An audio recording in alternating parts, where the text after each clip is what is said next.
Hello. Hello, hello, hello. I'm here. I got here eventually. This is a late stream. You know what? You know what? Yes, it is. It is a late stream. I have no excuses aside from the fact that I am horribly, horrendously, disgustingly sleep deprived. Oh, it's too loud. Oh no. We failed on the first go. How's this? Is this better? Is that more like it? Is that more like background music? Honestly, first she comes in late, then she turns her background music up too loud. Honestly, what's? Ugh. Can, can we have one Psydere stream where something doesn't go horribly wrong? Challenge level impossible. Honestly, we're getting there though. We're getting there. It's all good. It's all good.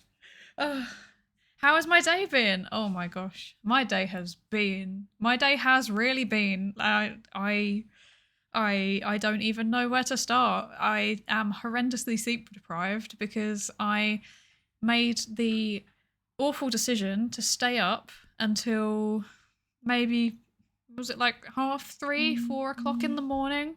And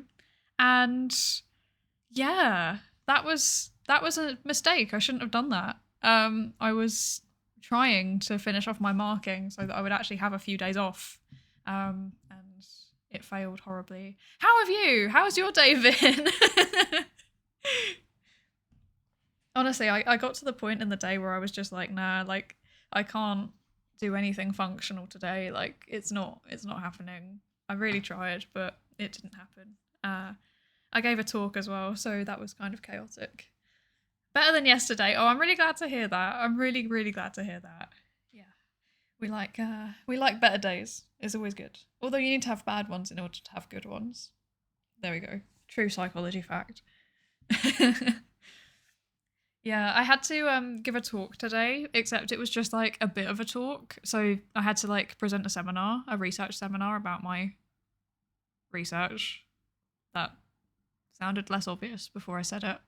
But yeah, I gave like a research presentation and it was an experience. It was like virtual, except it was also in person. So they were doing like a hybrid thing and it just didn't work very well. It just did not work very well at all. They had constant tech issues and I was like, yeah, this is a mood. Oh, you won't be able to participate with the paper. Oh, that's a shame. That's okay though. That's okay. It's fine. The recording will be available, so if you want to find out more about the paper, you absolutely can watch that back. And I think also studying what you're actually meant to be studying is definitely a lot more important than whatever I'm doing, because whatever I'm doing is just going to be a mess. Oh yeah, I have no idea what I'm doing. I was just going to try and keep working through this nature paper that we started, and I have a feeling it's not going to go well. Oh, you'll be lurking. Oh, good. Okay, cool. Well, it's fine. It's fine. The questions, I'll always be around for questions afterwards. I'm always lurking. There will be other streams, so we can always come back to it. Maybe actually I could end up doing a proper presentation because normally with journal clubs, you're meant to like actually read the paper in advance and then put together a presentation about it and, actually be prepared. But that is not what I'm good at, unfortunately. Yeah. So I think I will try my best to get through some more of this paper, but me being me, I still haven't started reading more of it. So I don't know how well this is going to go. Also, as I mentioned, I am horribly, horribly, terribly sleep deprived. So I think I'm probably going to I think we got to the results section last time, and I'm just going to get to the numbers and I'll just be like, what? Like, what is this number? Actually, maybe I should just skip over that. Maybe we should just skip to the discussion and we can come back to the results when I actually have thoughts, when I have functioning neurons. That might be better. Yeah, let's do that. Okay. Actually, we can look. Blah, blah, blah, blah. Yeah, that proves my point. That proves my point of how I'm doing today. Oh dear. Oh no. This is already going excellently. Okay, so I think what I'll do then is I will look at some graphs, and if I can't understand the graphs because the sleep deprivation is hitting too hard, then I will just skip down to the discussion and we can read through that. Lurkers are also welcome. Questions can always go in the chat at a later date. But yeah, that's the plan. Unless maybe, would it be maybe a good idea to do something a bit less heavy? I'm not sure what psychology content I could whip up suddenly out of nowhere. Hi, Eric. Thanks for joining us. I'm just trying to work out what to do. So, like, a characteristic of all of my streams are that I am horribly unprepared and don't know what I'm doing. And we started reading a nature paper, and now I'm doubting whether I should be reading the nature paper. So, yeah. What a mess. What a mess. You know what? Let's just do it. Let's try and jump into the lovely graphs and see what's going on here. Let's do our best. So, as a very quick recap for anyone that didn't manage to make the last stream or hadn't stumbled across a stream before, we are reading through a paper. Actually, let me bring it up now. There we go. So we are reading through this paper here. High replicability of newly discovered social psychological findings is achievable. So this paper is basically a summary of a new method in a way. It's kind of an old method, but it's kind of a new method. It's more thinking about science as a big picture, how we actually just do science in general. And what they've done in very, very brief, as a very, very brief summary, is that they are running some pilot tests. So those are just very quick little initial attempts to see if research is worth doing. And then based on those pilot tests, they are then doing a big test. So they're doing the same psychological experiment or political science experiment or sociology or whatever. It's all social science. So it's studying people. It's studying humans. So they're doing a bigger version of the same experiment with more people. Because if we get more people in, then that means it is more valid. It's more... it's a better representation of the broader population, because if you get more people in, it's more likely that they kind of represent the diversity of the general population, unless you're, asking people to do your research in a really bad way. And then after that, they are asking different lab groups, so different groups of scientists that are nothing to do with the first study. They're asking them to conduct the research again and to see whether it is whether the effect that they find is replicable. So if they test it again, do they find the same results? Wanted to ask last stream but didn't manage to. Why is the term pilots used?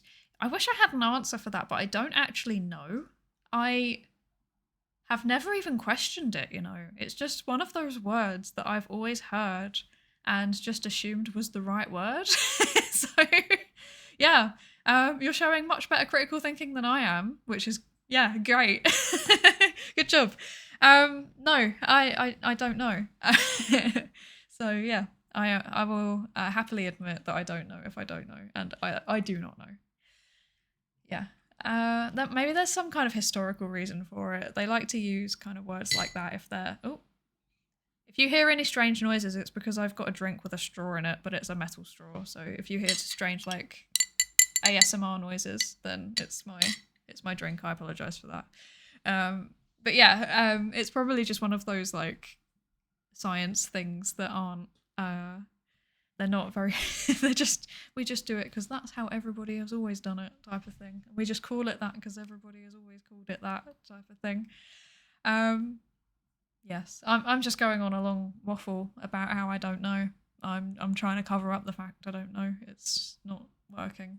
So, yeah. I have no idea. That is the short of it.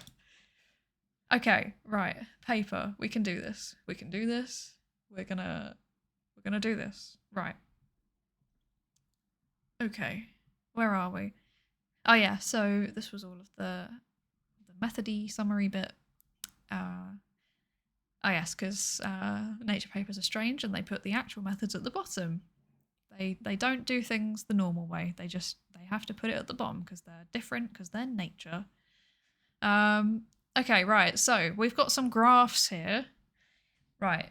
So these, there's different shapes in different colors, and I have just noticed that the shapes are up here are different than they are down here, and that really annoys me. Why are they different? Have they explained this? I hate it when people put things in graphs and then just like assume you know what's happening. Right, effect size is S. Okay, yep. Okay, each lab has a different shape. Okay, so the different shapes represent different labs. Got it. So each one has the first pilot test. Each one has, so that's the yellowy one. This isn't helpful for anybody that's colorblind, actually. This is not ideal. Unless these are colorblind friendly colors. I actually know. I don't know what colorblindness is like. I've never had colorblindness, funnily enough. You can't just magically get that. Wow, I apologize. This is already just so chaotic. It doesn't match the soothing lo-fi background music. I have no words. This is going so well. Okay, so there's the confirmatory test. So the first test that the original lab did. They did their pilot tests, and then they did their confirmatory tests. And then they replicated their confirmatory test. So the same lab does the same study. They just replicate it exactly as they did the first time. And then they replicate with other labs. So other groups of scientists come in and have a little attempt at running the study themselves. And they see what they can do. And it looks as though, so when you're looking at a graph like this, you want to see where the because these are all meant to be replications, we're expecting them to all be in roughly the same place.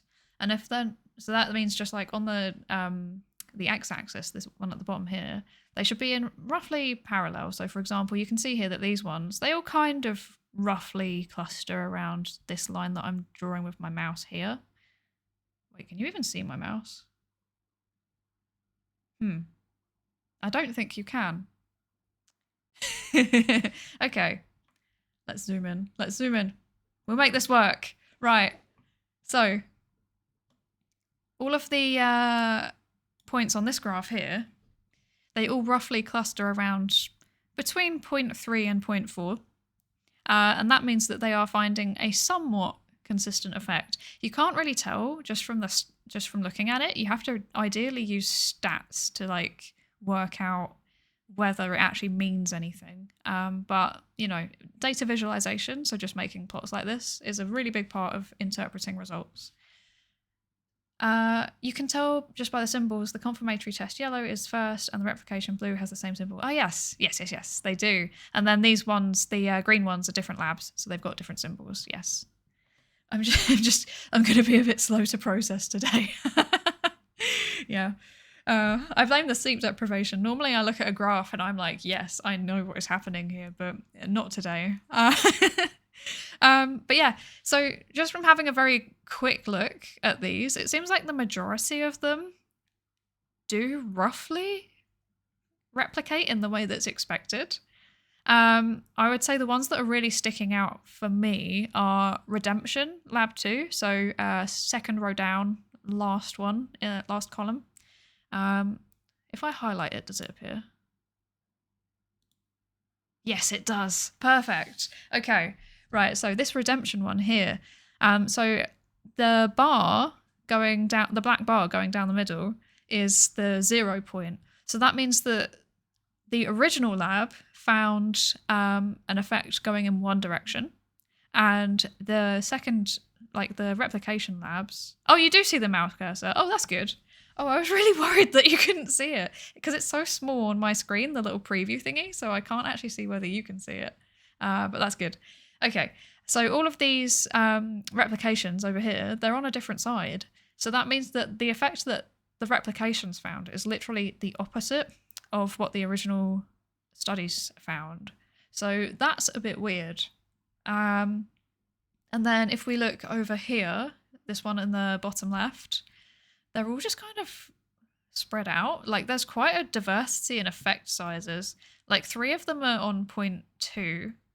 One of them is around 0.1, and then one of them's around 0.45. So what's going on there? That's kind of sus. And then again, lab 3 over here, that's even wackier. Like they have found everything from 0.3 to 0.6, which is like a massive effect size. So yeah, there's some interesting stuff going here, but it does seem like on first glance, most of them are fairly consistent. So that's good. That's good. That means that the replication method is doing what we expect it to do. So, oh yeah, also, here's a funky little thing for you to know, which you probably know already, but I'll tell you anyway. When there's little bars coming off the side like this, that indicates a confidence interval. So a confidence interval just tells us roughly we have a 95% chance of the effect that we're looking for being within these lines. And this is what we think it is on average. Just putting all of the data together, that's our best guess, but it could be anywhere between here. Now, if it's all consistently on one side of this 0 line, that's great, you know, that means that we're consistently finding effect and we're confident we've got an effect. But this one here is crossing over the line, which means it could be that there's an effect, but it could be that there's no effect. So that we would generally consider to not be a significant finding. You didn't know about the funky little thing? Oh, okay, I'll keep pointing them out. I think that things like this, they are really important for understanding what you're looking at. But they're also the kind of thing that some people, especially teachers that have been doing their job for a really, really long time, they either forget to tell people because they know it and it just slips their mind, or it's something that they don't know themselves because sometimes they kind of just follow what they've been told to teach and not necessarily what is actually helpful for people to understand.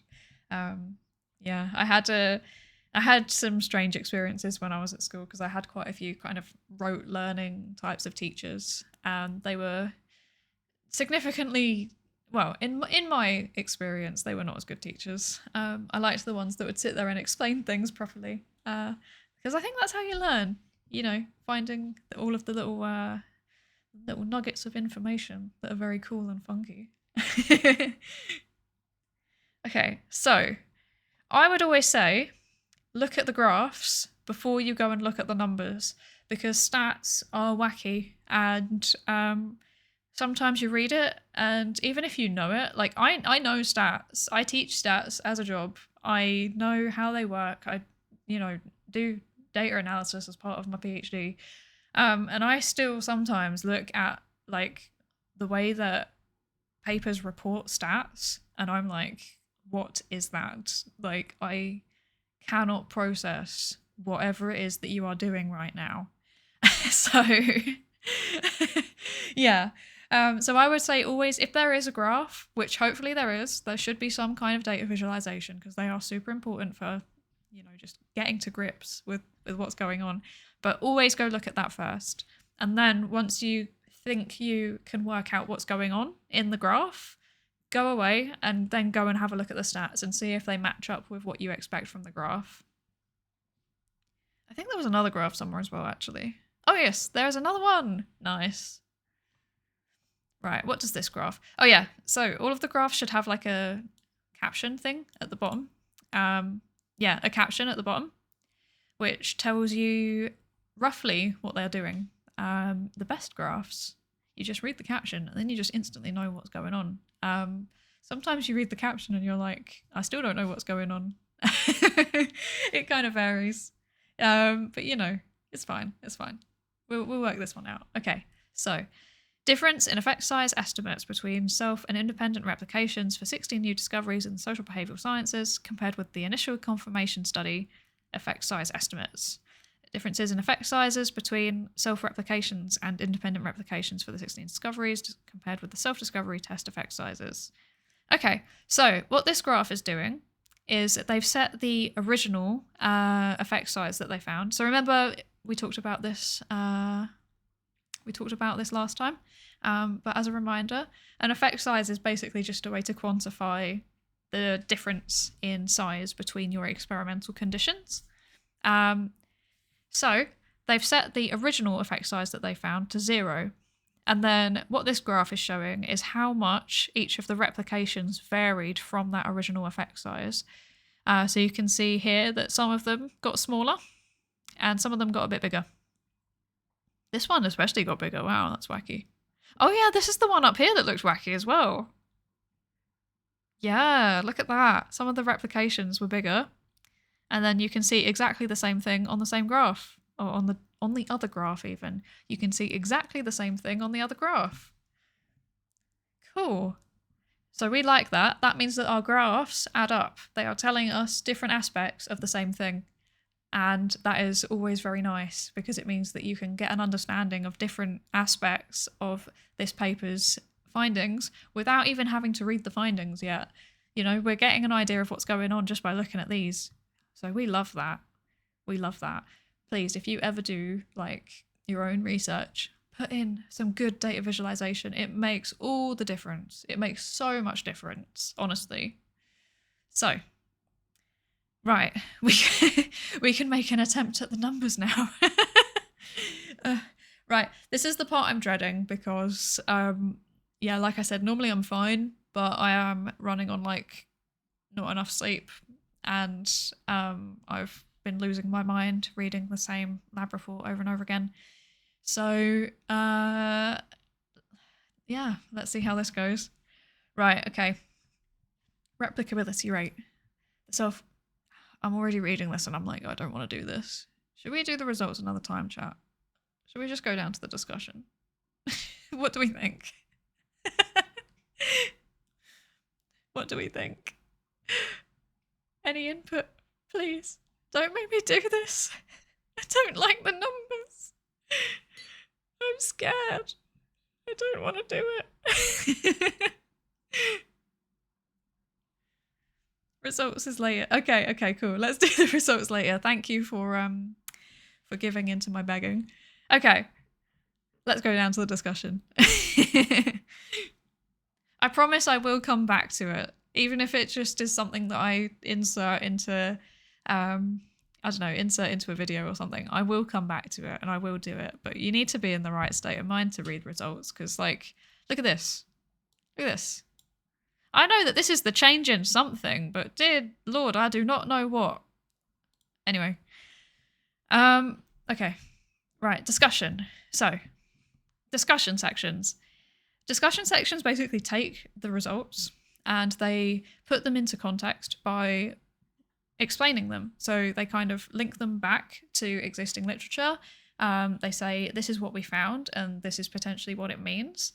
So it's a really important section for just trying to understand what the authors think about their own research. It is, yeah, it's the place where authors of papers can kind of sell their thoughts. They can sell their theoretical contributions. They can sell why their research is super important. And that is pretty cool. But it does mean that you need to check at least the data visualizations before you dive straight into the discussion. Because this is the bit where they can just share what they're thinking. Like they can just go all out. They can be like, this is what I reckon is happening, and I will not take any other theory. Your theory is rubbish. It's all me. Mine is great. But hopefully that won't happen because this seems like the kind of paper where they're actually pretty on the ball with like getting a diverse range of theoretical viewpoints, which is needed so that we can find the best possible answers. Okay, so rather than beginning with published findings and attempting to replicate them in a retrospective replication investigation, wow, retrospective replication, that's a tongue twister. retrospective replication investigation, we implemented a prospective investigation. By discovering new experimental effects, we were able to apply a meta-scientific lens to the entire process from discovery to a confirmatory test and through a sequence of replication attempts. So that's just basic them saying, like, look at us. We did things right the whole way through. We started off with a new way of finding new findings, and then we applied all of the existing funky methods we've got to make robust findings after we found those. So yeah, they're doing the whole process, the whole pipeline in this method, from start to finish. By subjecting yeah, it's going to happen again where I just can't say big words. By subjecting ostensible discoveries to large sample pre-registered confirmatory tests, we ensured that the primary findings for replication were free from p-hacking and questionable research practices, unlikely to be artifacts of low statistical power, and fully documented. So yeah, that's just them bigging up their funky, newfangled open science methodologies, which is good. We love that. It means that they're making probably better findings than I ever will, to be frank. Oh no. They're using the large sample because that makes it more representative. So it's more likely to kind of, be something that we find consistently in the population. It is pre-registered, so they've put their analyses online before they did them to kind of minimize the chance that they would go away and do something dodgy with the data. Because believe it or not, that's a thing that's happened. That is really a thing that's happened. There was one really famous study, which I think I'll probably do an entire lecture on the replication crisis at some point. But there was one study where they used the same methods that social psychologists had been using over and over and over again. And they used the same statistical tests, and they used the same method of applying those tests. And they found that people can do ESP, they're ESPers. They can do extrasensory perception. We can predict the future, which is pretty wild. Oh, pre-registered means the methodology is registered in advance, or the data. So it's the methodology and the way that you're analysing the findings. So normally you would do it before the data's been collected, but there are some situations where you can pre-register just analyses for an existing data set, but it should really be a data set that you haven't seen before. Because the whole issue that caused the idea of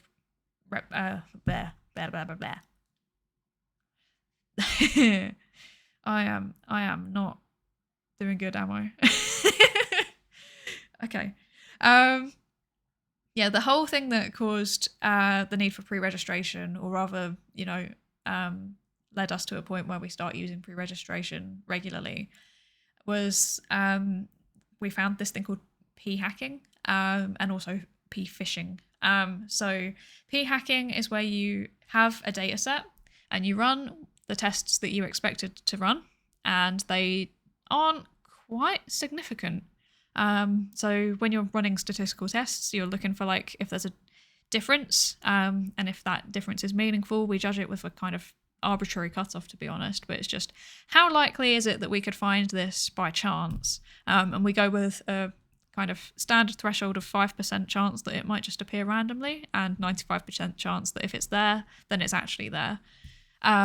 And pre-registration is meant to kind of guard against that, because you're saying in advance what statistical tests you're going to run. So if your findings aren't statistically significant, you can't go away and then run a different test and then pretend that you were going to do that the whole time.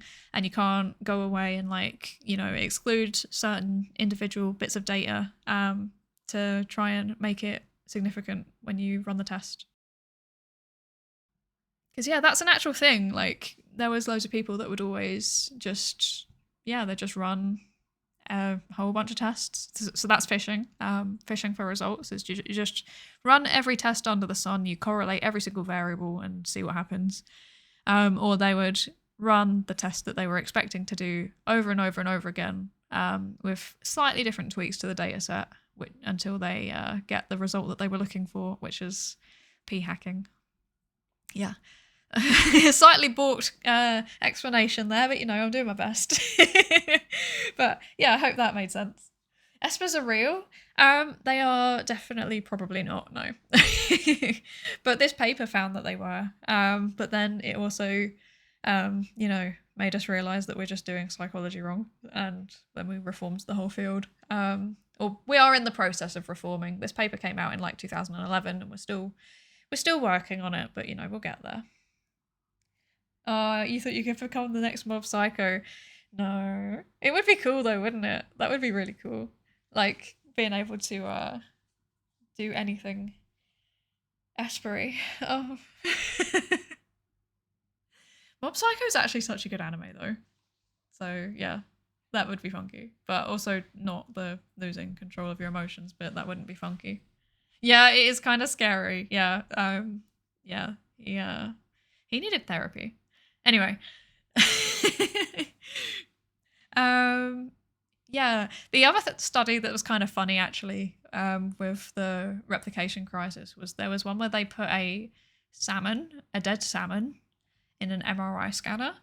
So MRI scanners basically just like yeet loads of magnetic field at you.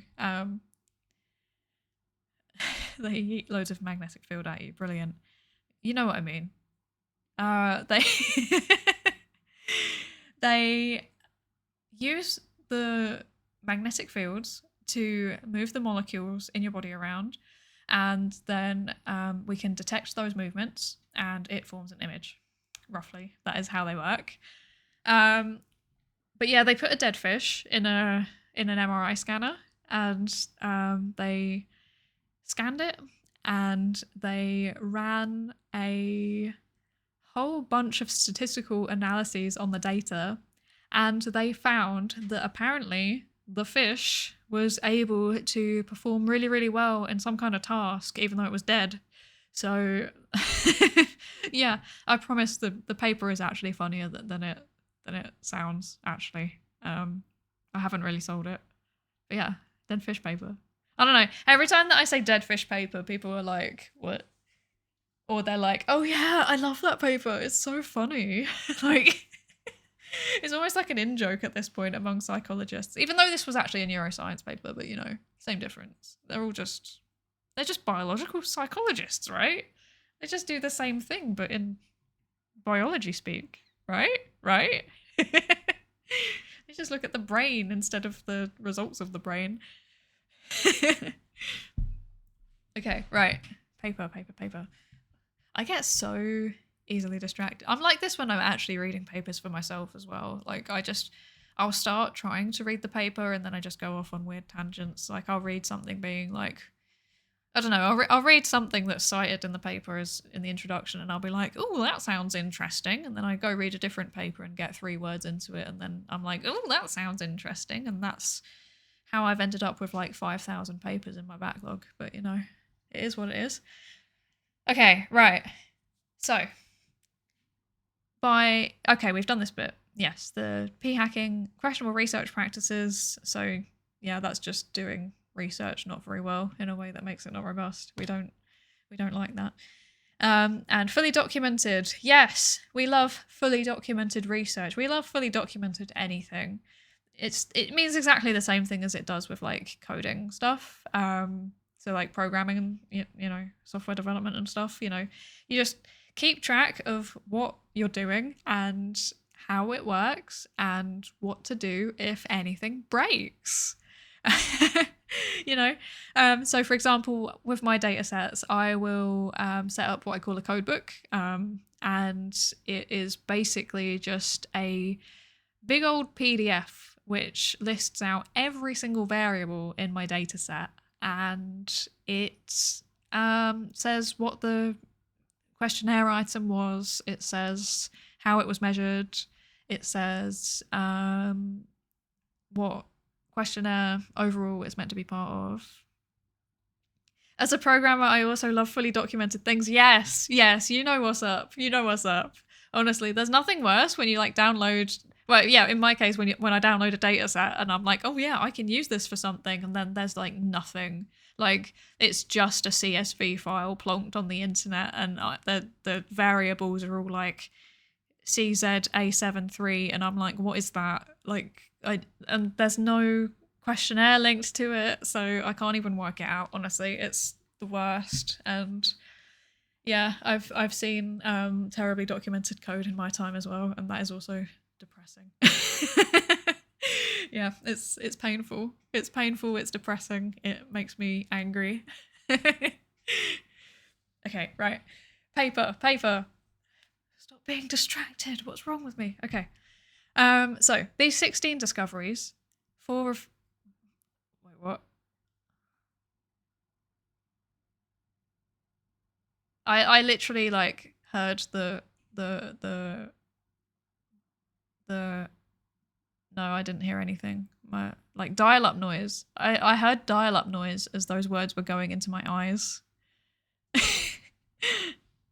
Okay, right. These 16 discoveries, 4 from each of 4 independent labs, were then subjected to independent sequential replication, 55 out of 64, or 86% supported at p less than 0.05. So that's the arbitrary 5% cutoff that I said about. And then D, so that's an effect size, was 0.26. I might be wrong.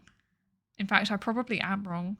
So don't listen to what I'm about to say, probably. But I think that Cohen's D is roughly telling you the proportion of variance that can be explained by your experimental manipulation. But in this case, it's all of them, I would assume. Like they've done some kind of meta-analysis to like smush them all together into one statistic. Okay. Considering replications of only the 13 statistically significant self-confirmatory tests, the observed replicability rate was 90%.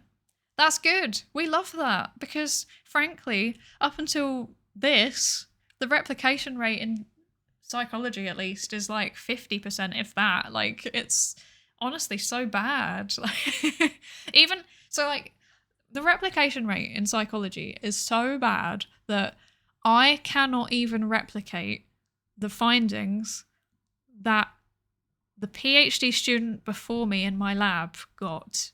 So she did like a series of studies and she found this thing, and I was like, oh, and you know, theoretically it made sense. I was like, okay, cool. I will build upon that with a slight tweak on it, and all of my findings in my PhD thesis are going to be null results, or at least the ones that I was looking for. I've got, so I pre-registered my whole thesis, but or rather I am going to. I've got one study left to run, and I am going to pre-register it, which I need to do. Actually, I should probably do that tomorrow. Oh dear. Yes. So yeah, I'm pre-registering everything. But yeah, the things that I was aiming for specifically, like the central theoretical underpinning of my whole PhD thesis, it just didn't work. It just was no result over and over and over again. And I wasn't sure if it was like the way that I was doing the experiment or if it was something else, but the way that I did the experiment was exactly the way that the previous student did it. So what's going on there?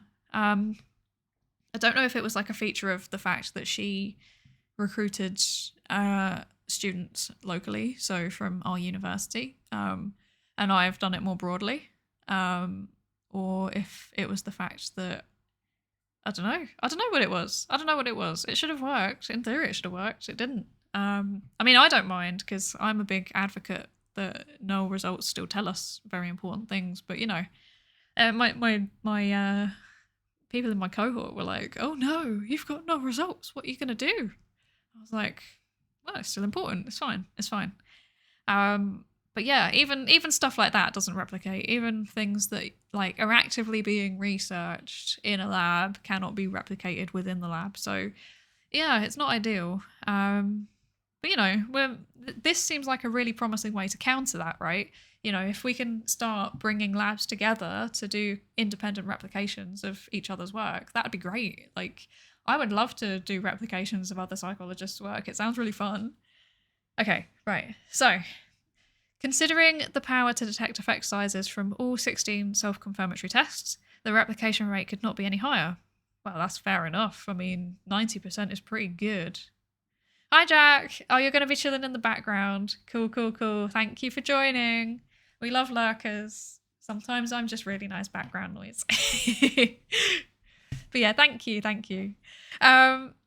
Okay, so the replication effect sizes were the same size on average as those of the self-confirmatory tests when conducted by the discovering labs, and 90 wow. Yeah, this is the meme about me not being able to speak English despite being monolingual is really holding its ground today, isn't it? 97% of the effect sizes found by the independent labs. Prior replication efforts in reference. Wow, I'm losing the plot. I'm so sorry. Okay, no, we did that. What? Prior replication efforts in the social behavioural sciences report replication success rates of about 50% on average. Yeah, that's what I said earlier. Wait, maybe I got that from this paper. Producing effect sizes less than half the originally reported effect sizes. So yeah, generally if you test the same thing again, you're going to find an effect size that's smaller. Sometimes it might just be because the person replicating did the experiment differently to the original researcher. Sometimes it's just a phenomenon called regression to the mean. So if you do things over and over and over again, if you start off really, really well, eventually chances are it's going to kind of like come down to an average point that's like in the middle, which is why there's like this thing about sometimes you can like peak too early. It's because if you get really good success early on, then there's a chance you're just going to regress to the mean. It's not necessarily a reflection on you. Sometimes it's just statistical chance. This has to be the current running gag of the class. Yeah, that I can't speak. Oh no. Oh, it's honestly, one day I will come on here and be like I feel like I'm fully formed, like fully with it and ready to go on weekends when I play games. And then when I sit here and try and do the science stuff in the week, I've got, my brain is actual just mashed potato. Like, I don't know what's going on. Hi, Lenny. Welcome. Not too late. Well, we're just going through the discussion of this paper. But to be fair, you've not really missed much because the whole paper is just over and over again saying replication of scientific research is good, actually. That's basically the whole paper. But yeah, no, we're going through the discussion now, so you're definitely not too late. You'll still pick up all of the important bits, I think. Okay, right. Considering replication... Wait, did I do that? No, I didn't. I skipped forward. Wait, yes, I did. Okay, right. Okay. The replication effect sizes were the same size on average as those of the self-confirmatory tests when conducted by the Oh no, I said that, didn't I? Oh my gosh. And 97% of the effect sizes found by independent labs. So yeah, the effect sizes overall were generally the same, or fairly similar, which is great. Yeah, because honestly, like if you repeat things over and over and over again, the pattern seems to be that they go down. I should also mention, actually, there could be sometimes there's a feature of just like time. So for example, there's a few experimental manipulations that were used over and over in the 90s that just don't work anymore because people don't understand it, like, or it's just not a thing in society anymore.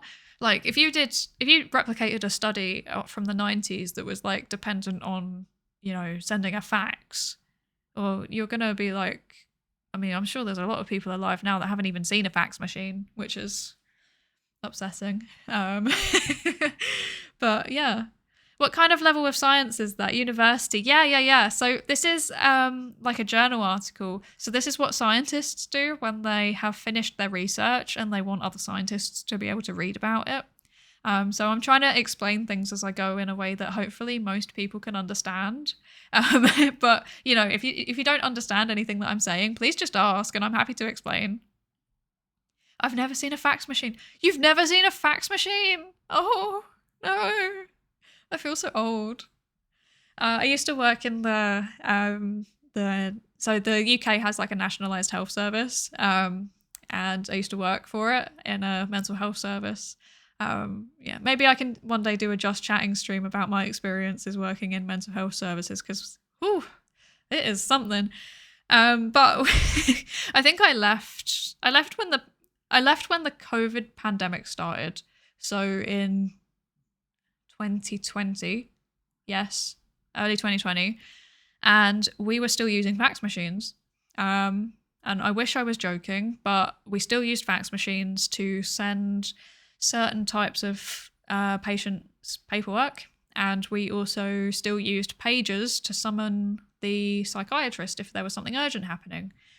So, and I think that probably most people don't even know what a pager or a fax machine is at this point. But yeah, they were still in use. I think they started. I remember I got the email before I left saying that they were going to finally phase out fax machines from our service, which was like, wow. But then there was loads of like staff that were like, no, I use them all the time. I don't trust email, which is fair enough, I guess. But also like, wow, fax machines? Really?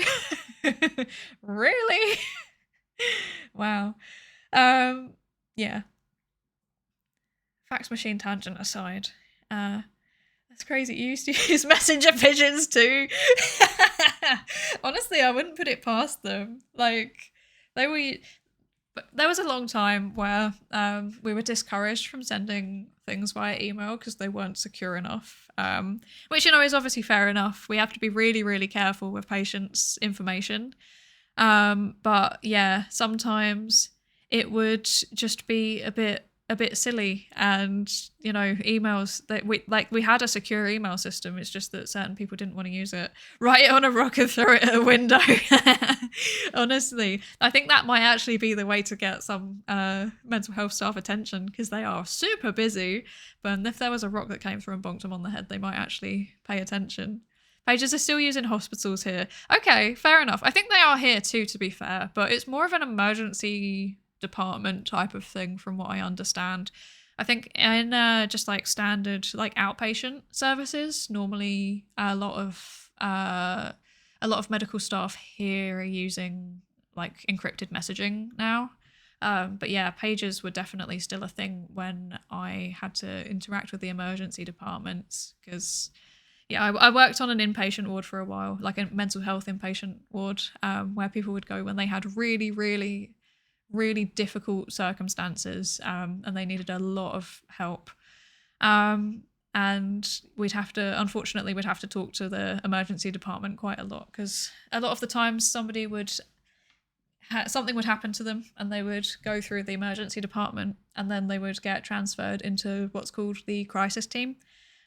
So they manage like difficult situations in the short term, either until somebody is coping well enough that they can be managed in the community with the community mental health team, or they have to go into a ward to get extra support. And yeah, they use pages, which is fair, if it's an emergency and like the message is literally just come to Bay B72 right now, someone is having a heart attack, like that's valid. You're gonna get the pager beep before you get the WhatsApp ping, I think, a lot of the time, especially given the Wi-Fi in hospitals. Oh my gosh. Anything to save money. Honestly, so true.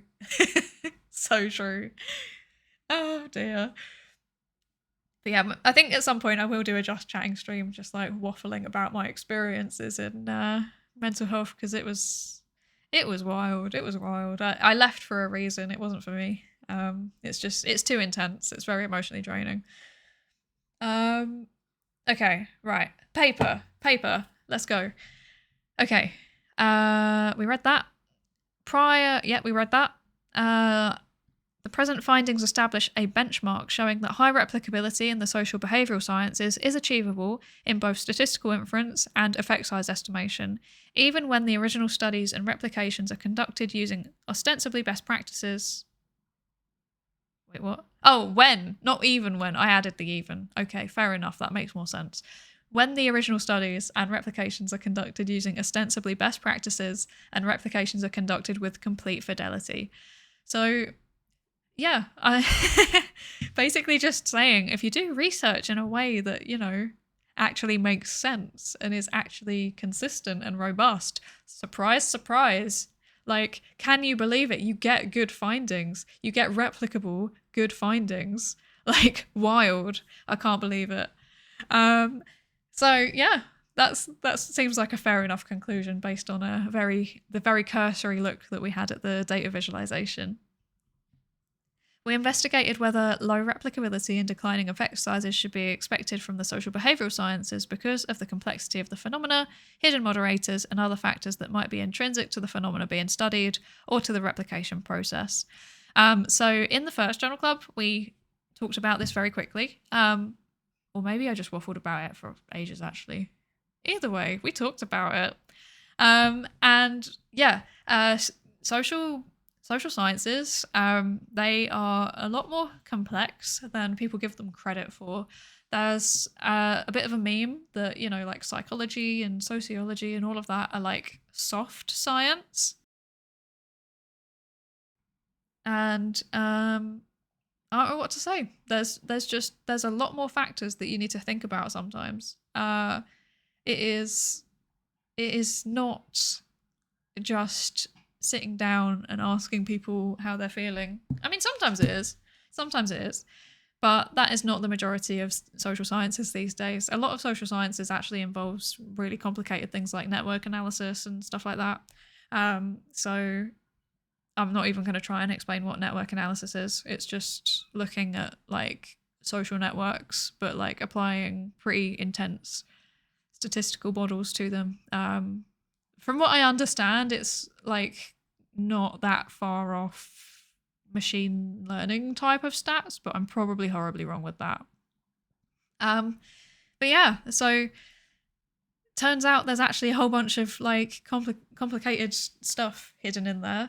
You need to think about things like social context. You know, is this phenomena that we're looking at, is it a product of the time or the place? You know, there's a lot of research into, you know, social media, how people interact with social media, how people interact on social media, how social media interacts with the systems that we live in. And that is not easy to research. And it's also a whole area of research that didn't even exist like 10 years ago.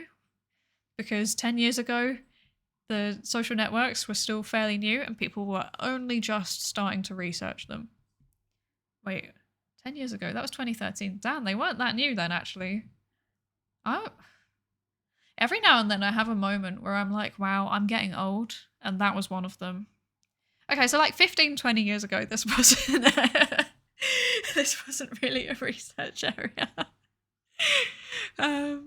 But it is now. It's actually, I think that from what I've seen, social media seems to be a pretty substantial chunk of social psychology and, well, social sciences in general, to be fair. It's becoming a big part of it because a lot of us are living almost like we're living like really big chunks of our lives digitally at this point, you know.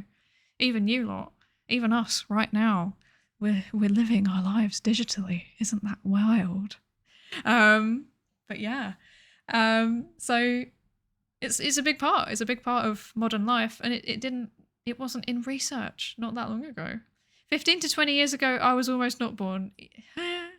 Yeah, I was in primary school. Wait, 15 years ago. How old was I 15 years ago? 15 years ago, I was in secondary school. Oh no, that's every now and then, I think the thing that really makes me feel old is that every now and then I remember that I have been at university for like 8-9 years now, and that's really upsetting. I don't like thinking about it. Stop making me feel old, Zero. Stop. I'm a teacher. I'm allowed to be old, to be fair. Okay. Right. Paper. Okay. So, people thought that maybe the lack of replication is just like because social sciences are so wacky and they've got so many degrees of freedom, and they're just too complicated. And also because they're time bound and culture bound a lot of the time, or they vary according to time, or vary according to culture or to generation, things like that. So they thought maybe we're just not meant to have a good replication rate. Maybe we are just to be banished to the soft sciences forever. And then, yeah, this paper seems to show the opposite, actually. It seems to show that we can have replicable findings and we can have consistent, robust effects that actually mean something. So that's exciting. Dumb question, but how old even are you? That's not a dumb question. I'm in my late 20s. So yeah, I am older than 25 and younger than 30. For you though, imagine my reaction when I found out one of Barcelona's starters is like 3 months younger than me now. Honestly, like when I see people that are successful and then I see that they're like 18 or not even that, I see that they're like 16 and then I'm like, wow, you were born not that long ago. What is going on? Like, I have been alive for almost double you. I hate that. I hate it. Yeah.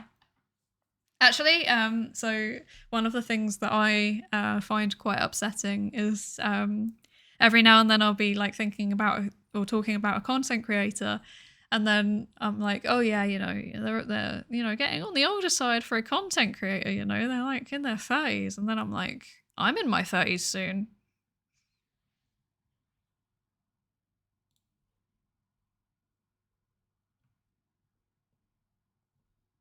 I'm in my 30s soon.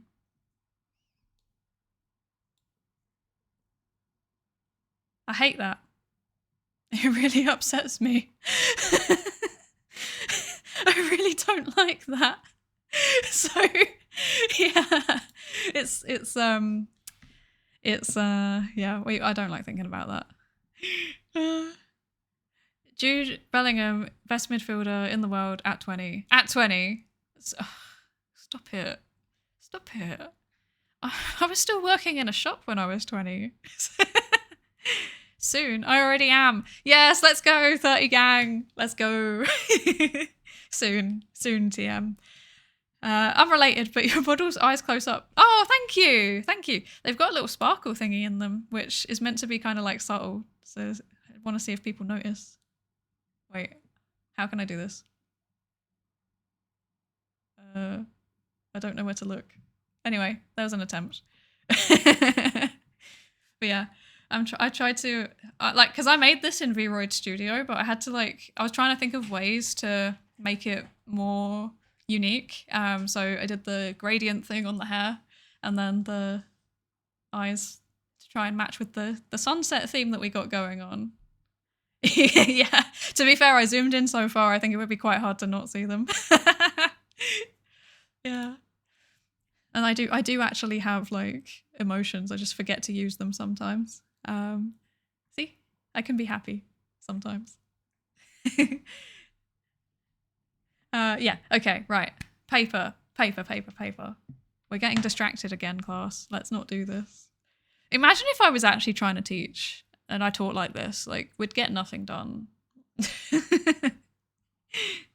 Okay. Right. The present results are reassuring about the effectiveness of what we think as best practices in scientific investigations. So all of those things like p-hacking, wait, no, not p-hacking.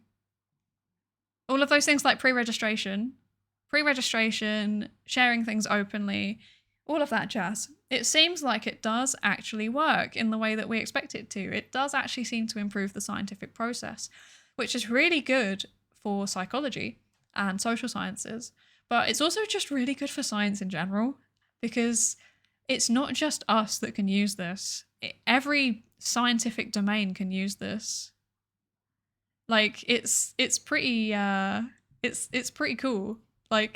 We're developing how we do science to make it more sciencey? No. To make it more robust. Yeah, we're developing how we do science to make it more robust, and I think that's really cool. Oh, you're getting hushed in chat. Now, be nice to each other. Be nice to each other, students.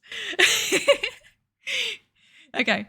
When novel findings were transparently subjected to pre-registered large sample confirmatory tests, and when replications involve similar materials, when replications involved similar materials, okay, yes, and were implemented with a commitment to faithfulness to testing the same hypothesis with fidelity to the original procedure, the observed rate of replication was high.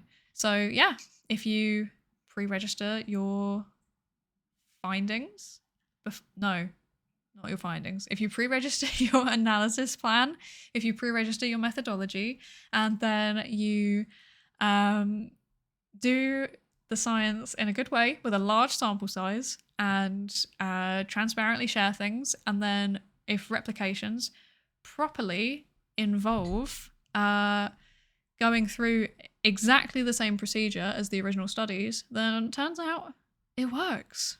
Crazy. Wild. I think I've off-centered my model slightly. That's really upsetting. Oh, well, it's fine. Just pretend I'm looking at a board or something. I don't know. Okay.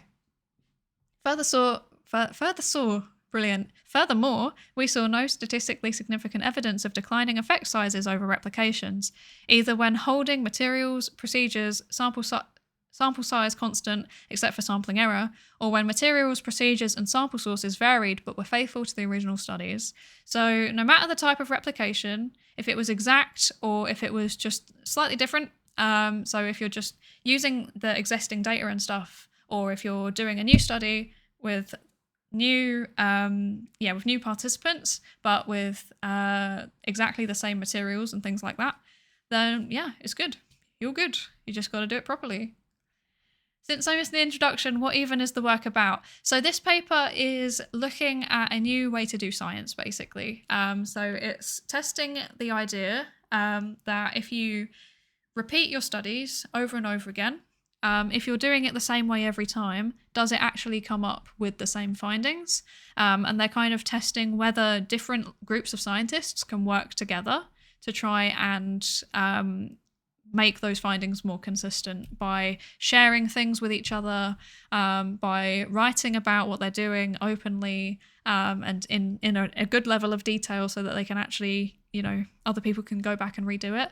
And then if those other scientists, do they redo it and then find the same thing, or do they find something else? Does the size of the effect that they found, does it get smaller, or does it stay the same or get bigger? So yeah, that's a terrible, very rough explanation, but I'll whiz up to the abstract again. They coordinated different laboratories, different groups of scientists.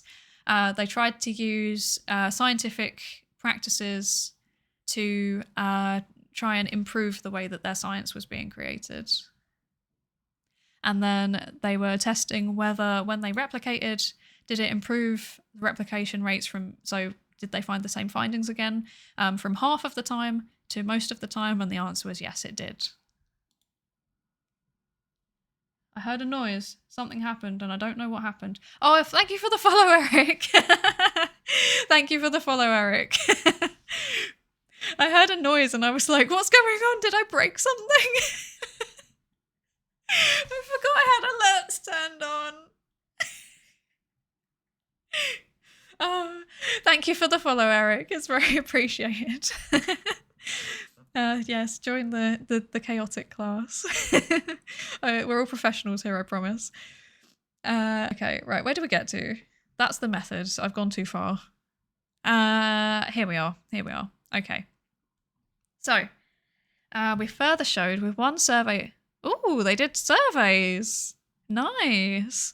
We further showed, with one survey of scientists and one survey of the lay public, I don't know why they say lay public. That's such a weird way to describe people that just aren't scientists. Like, just say non-scientists. Like, I don't know, a bit odd.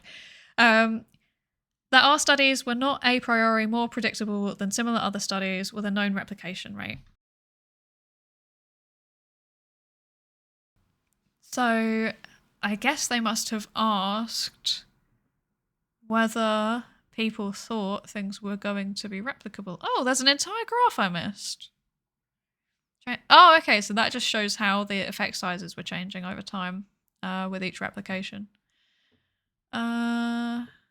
Where's the thing about the survey? I want to see the results for that. That seems like it is all... Ah, there we go.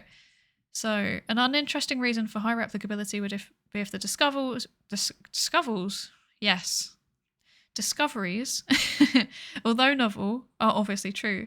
Trivial findings might be particularly easy to replicate. To assess this, we conducted 2 additional studies at the University of California. In the first study, 72 researchers reviewed a synopsis of most of the research designs and predicted the direction of each finding. So it sounds like they just asked a small group of scientists, here is a summary of the studies that we're running as part of this massive replication experiment. Do you think that they will... how do I explain direction? I don't have any examples in front of me. So... if you think about an experimental design where you've got 2 groups and we would be testing whether one group increases in the hours of anime watched compared to the second, I don't know what we're manipulating. Exposure to VTubers. Okay, right. You know what? We're gonna bring up Paint. I'm gonna give you an experimental design class in Paint. So. Let's see if this goes wrong.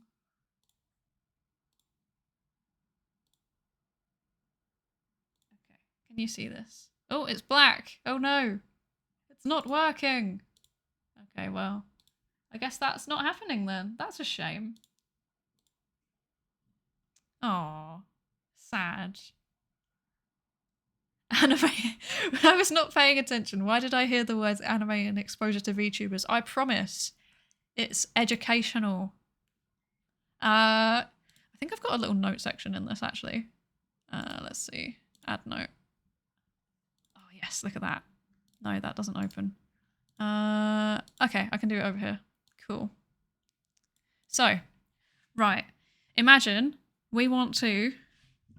Wait. Let me move my mic. 1 second. I need keyboard access and the cable was over the top. No whiteboards. I know, it's really sad. I do have a drawing tablet, so at some point I do want to do a stream where I explain things in a way that makes a bit more sense visually by drawing, but this is what we got for now. We got to work with what we got. I am too technologically inept to make things work. So we want to run a study. So what's our population? What are we researching? We are researching. So our population is anime fans. We're researching anime fans. Disgusting. So how are we researching anime fans? We want to see if, our hypothesis. So our hypothesis is just basically a statement which says what we're expecting from our research. So we're going to say that our hypothesis is we want to see if exposure to VTubers makes people watch more anime, or does it make them watch less anime? So to make an experiment like that work, we need to just pick one. So the increased anime or decreased anime, those are 2 different directions of the same effect. Disgusting. Wow, okay. Yes. Disgusting weebs. Disgusting. You disgust me.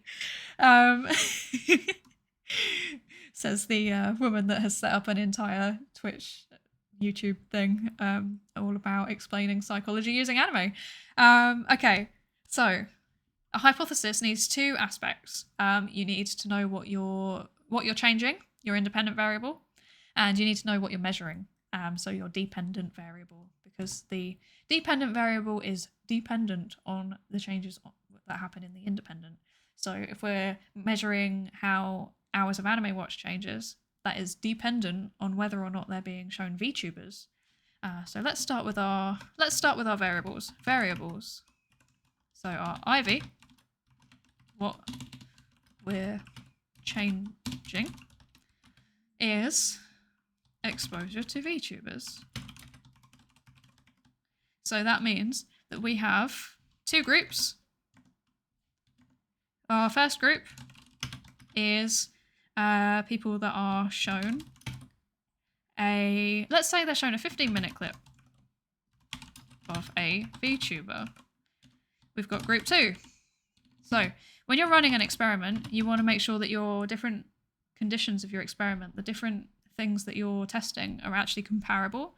So if you've got something like a 15-minute clip of a VTuber, you also want to make sure that you can actually compare it to something meaningful, right?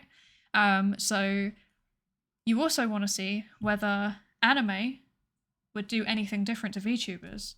So we're going to have group 2 be shown a 15-minute clip of anime. Just like a standard anime program, can be whatever. And then group 3 is our control. So that means it's the baseline group. They're not shown anything. If we want to be really, really thorough, we can actually also have another group, which is shown a 15-minute clip of real people. Gross. Imagine watching clips of real people. Imagine watching flesh tubers. Disgusting. So we've got our 4 groups. This is actually a pretty complicated experimental design already. So just for the sake of this, I'm gonna get rid of these. I want to make it simpler so that you can understand this more clearly. So we've got our two groups. We've got the anime fans. We've brought them into the lab. Some of them, half of them, we're showing them a 15-minute clip of a VTuber. Whatever VTuber you can choose. It doesn't have to be me. I'm fine if it's somebody else. I won't judge. And then you have a second group. The other half are shown no clip at all. So they just sit in a room and they just twiddle their thumbs and vibe. And then DV is what we're measuring. Because remember, we're seeing if the change in this is dependent on this. So that's going to be number of hours. Oh, actually, I'll write that out properly. Number of hours of anime watched in let's go with a 7-day period. Okay, so this is very easy to measure. We're just going to ask them. Or if you want to be more thorough, sometimes people lie. So they will say, yeah, man, I haven't watched any anime, and then they've like binged watched the entire of One Piece in a week somehow. Like they've literally bent time and space to do it. And other people, they'll be like, yeah, I've watched loads of anime, and then they haven't seen anything. So self-report when you're asking people to just say what they're doing. That isn't always the best option. We're going to be sneaky. We're going to get around this by using their My Anime List account. You can't trick me. Let's see.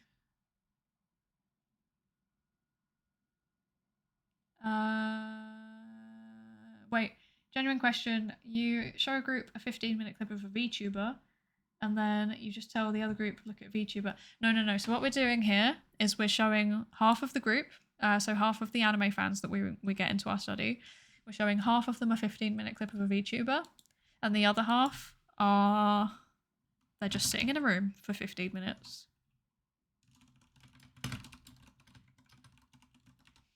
That's all they're doing. Because this is the baseline group. So we don't want to manipulate their exposure to anime. To VTubers. We don't want to manipulate their exposure to VTubers. We just want these lot to be just resting in their natural state, ideally.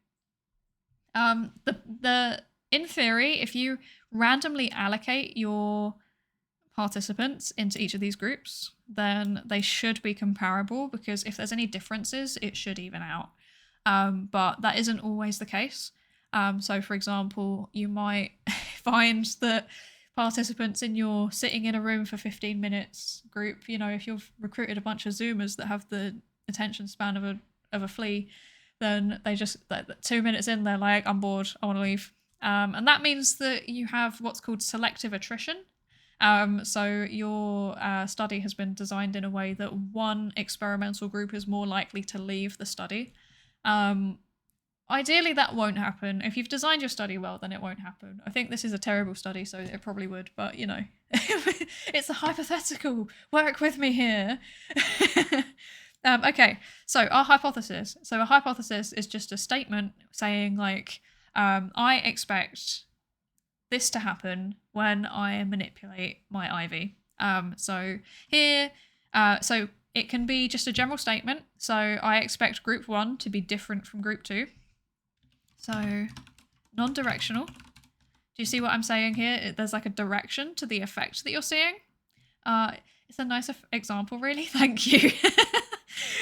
This is apparently how my brain processes things. Like, this is the first example I thought of off the top of my head. And if I was teaching an actual class in person, I think about 3 people would understand it. So I'm glad I've got you lot. Okay, so non-directional. So a non-directional hypothesis would look something like exposure to VTubers will lead to a statistic. Oh my gosh, I can't spell. I can't spell, I can't read, I can't talk. What's going on? I've lost my words. Statistically significant difference between the I just put significant difference in number of hours of anime watched. And then we've got our directional hypothesis. And there can actually be 2 of them, because there's 2 potential directions. So in the directional one, we'll say participants shown the 15-minute VTuber. Actually, I'll just say participants exposed to a VTuber will report higher level. Oh, no, they're not reporting. We're doing my anime list.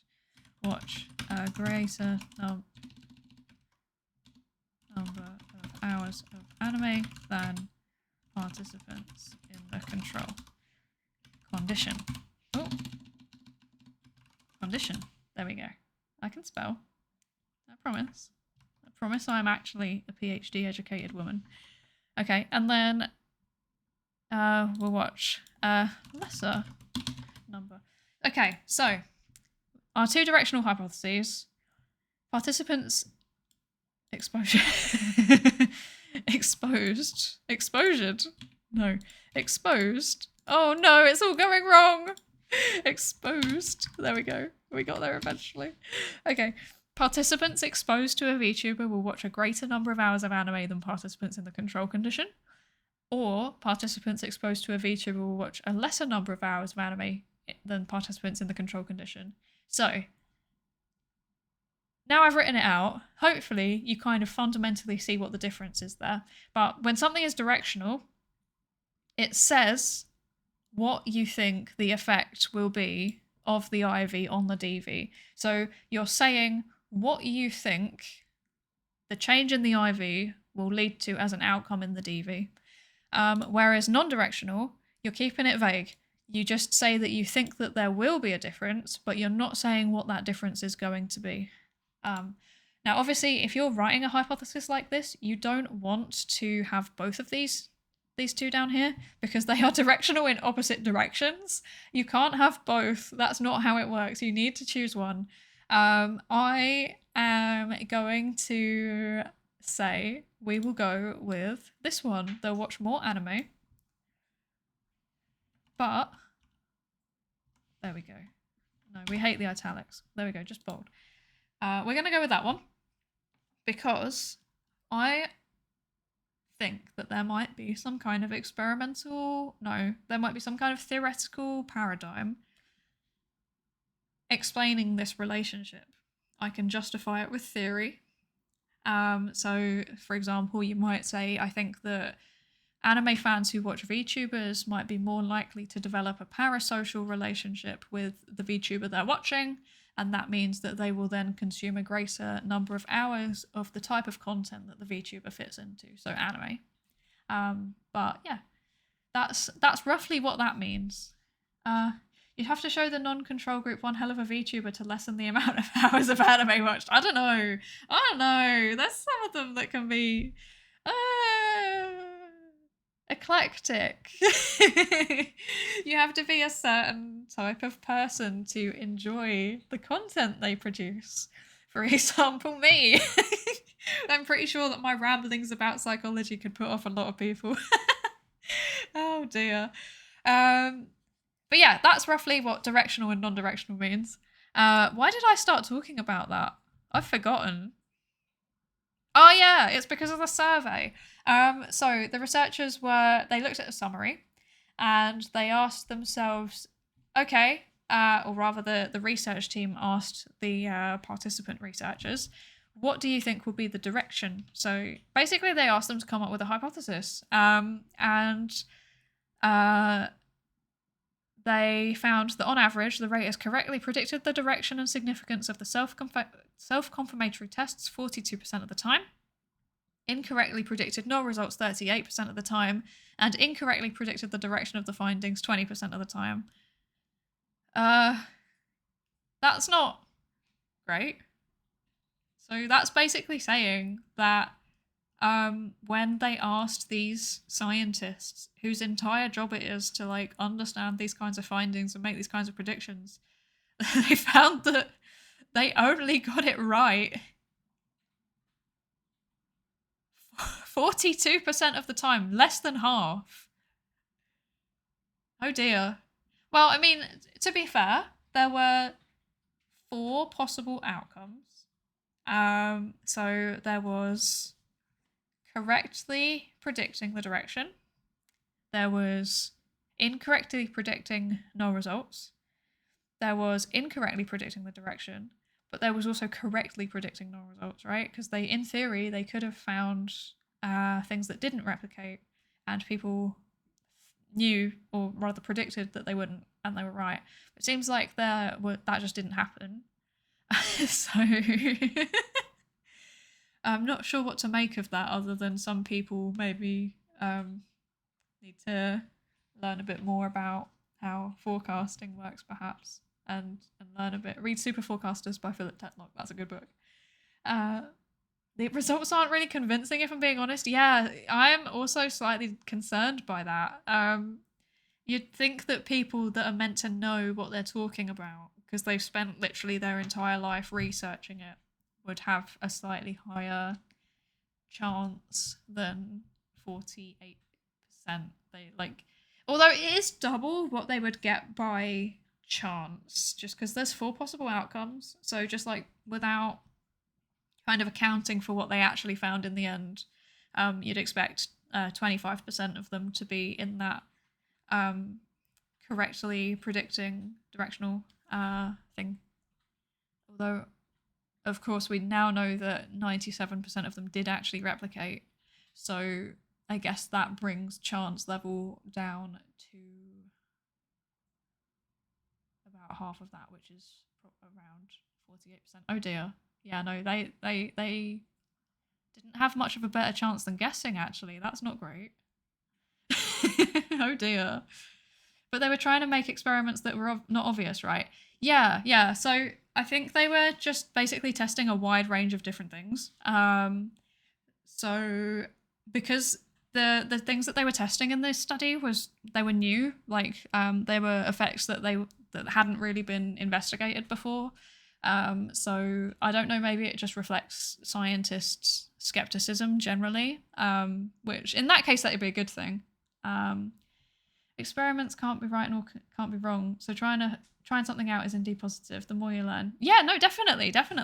That's the whole point of exploratory research, right? Is to just go out and try things out and see what happens. It's a really big part of like learning how things work, definitely. And they built that into the study too, to be fair. There was the kind of pilot testing phase where they were just trying a whole bunch of things. But yeah, I'm going to say that maybe that boils down to the skepticism of scientists rather than them being unable to do their job. At least I hope so. Which is now the results of the layperson study are the same. That would be really sad. Okay. The synopses were okay, right? We don't care how you generated the synopses. They just summarized it as a summary.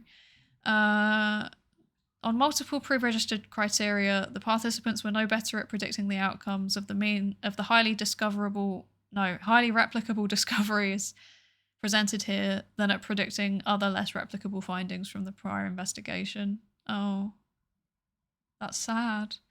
So, yeah, the scientists that they asked were not making any differences. Well, to be fair, would you expect them to make any differences? Expect any differences between this and if they didn't know how these studies were being run, then they might have just assumed that they had the same chance of replicating as every other study. So I'll still put that on down to skepticism, to be fair. Okay. Where did we get to? Notably, the average accuracy rate of researchers in the first study was nearly identical to the average accuracy among lay people in the second. Oh.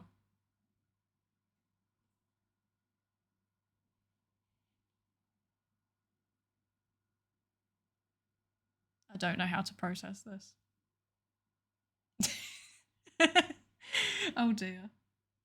Oh, maybe I'm reading too fast, but there's something I don't understand. I see like 2 triangle symbols and I do think of delta, but maybe I haven't studied enough to know what those means. No, they are delta. So they're showing the change, I believe. The change in the mean. Yeah, okay. Let's see. Mean present studies. Mean comparison studies. Yeah, so they're showing the change in the mean between the different surveys. So yeah, the difference between the scientists and the lay people sample. Oh, that's so sad. Oh dear. Oh, that's okay. I'm always happy to answer questions in chat. Okay, right. I need to process this and move on. Okay, right. Notably, okay, yeah, I said that. Additionally, the accuracy of predictions for specific findings was significantly associated with the absolute magnitude of the average effect sizes from independent replications. Okay. So, wait, what? Oh, yeah. Accuracy of predictions for specific findings was significantly associated with the absolute magnitude of the average effect sizes from independent replications. Oh, okay. So the scientists were more likely to predict correctly that something would be replicable when the effect sizes were more consistent. I think that's what that's saying. Oh no, magnitude.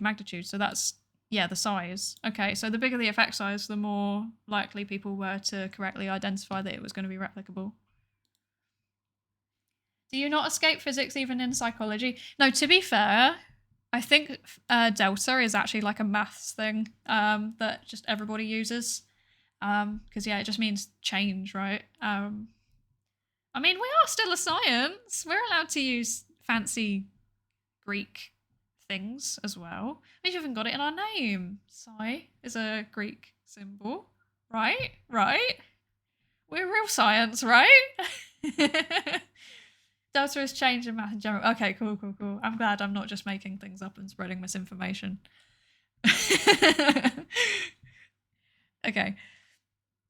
Absolute effect sizes explained 35% of the variance in predictability rates. So the size of the effect that they were finding, it explained 30% of the variance in predictability rates. How do I explain that? Oh no. So 35% of the change that they measured in the predictability rates. So how likely people were to think that they were, or how likely people were to correctly predict that the study would be replicable. 35% of that change in that measure was down to the effect sizes of the experiment. Okay. The findings indicate that the sample of discoveries used here was not of a prima facie different type of content that would yield high replication rates.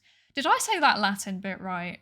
I've never actually been taught how to say these things, and I just make it up. So I assume it's prima facie, but I might be wrong. But yeah, so the sample of discoveries used here were not. So yeah, that just means that the types of things, the phenomena that they were researching in these studies, they seem to be pretty similar. There doesn't seem to be any immediate difference with any kind of other effect that you might research in psychology. Nor were the content or hypotheses more obvious or predictable than similar findings with low replication rates. So when they're replicable, they don't really. There's nothing obviously different. Yeah, they just seem like every other social. I keep saying social psychology because that's my field, but I mean social sciences in general. Okay. Yeah, no, it doesn't seem to be in any way like qualitatively different to any kind of social science findings that aren't replicable. They're just being done more robustly. So fair enough. It's just the same as we've always done it, but better. Okay, cool. Well, now we know about that, we can go back down to the discussion. Where did we even get to? I think we did that. Did we? Wait, let me have a drink and work this out.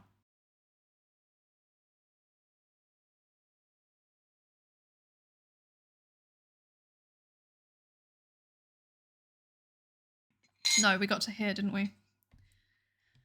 Yeah, because I was like, what is this? What is this thing about the scientists? What is that? So we got to here. Okay, so our high replication rate thus cannot be attributed to our studies being different in especially replicable topics, designs, or hypotheses.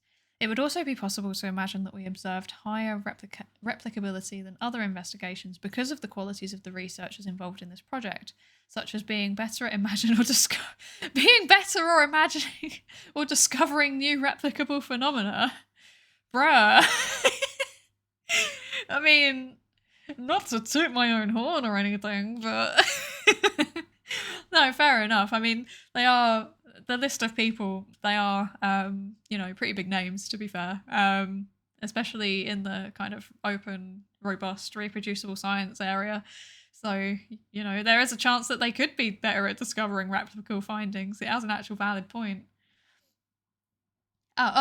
Since you also play games, I don't know, is Half-Life part of your taste? Because it's the 25th anniversary, there's a huge decrease of prices now. Oh, really? No, I haven't. I've never actually played Half-Life. I think I might have it in my library. So I have like a massive, massive backlog of games, which I was meant to be playing for the last, basically like since I left high school. I kind of stopped playing games. It's kind of, I can't believe I'm about to admit this, but the only game that I played consistently while I was doing my bachelor's was Overwatch. And also mobile games. So I played a lot of Love Live and I played a lot of Girls Frontline. But yeah, aside from that, basically, and during lockdown, I played a lot of Animal Crossing. But otherwise, I've only started playing games recently again. So I've got a massive backlog. I think I've got about 200 games in my Steam library, and I have not played most of them. I think I've only played about 20 of them.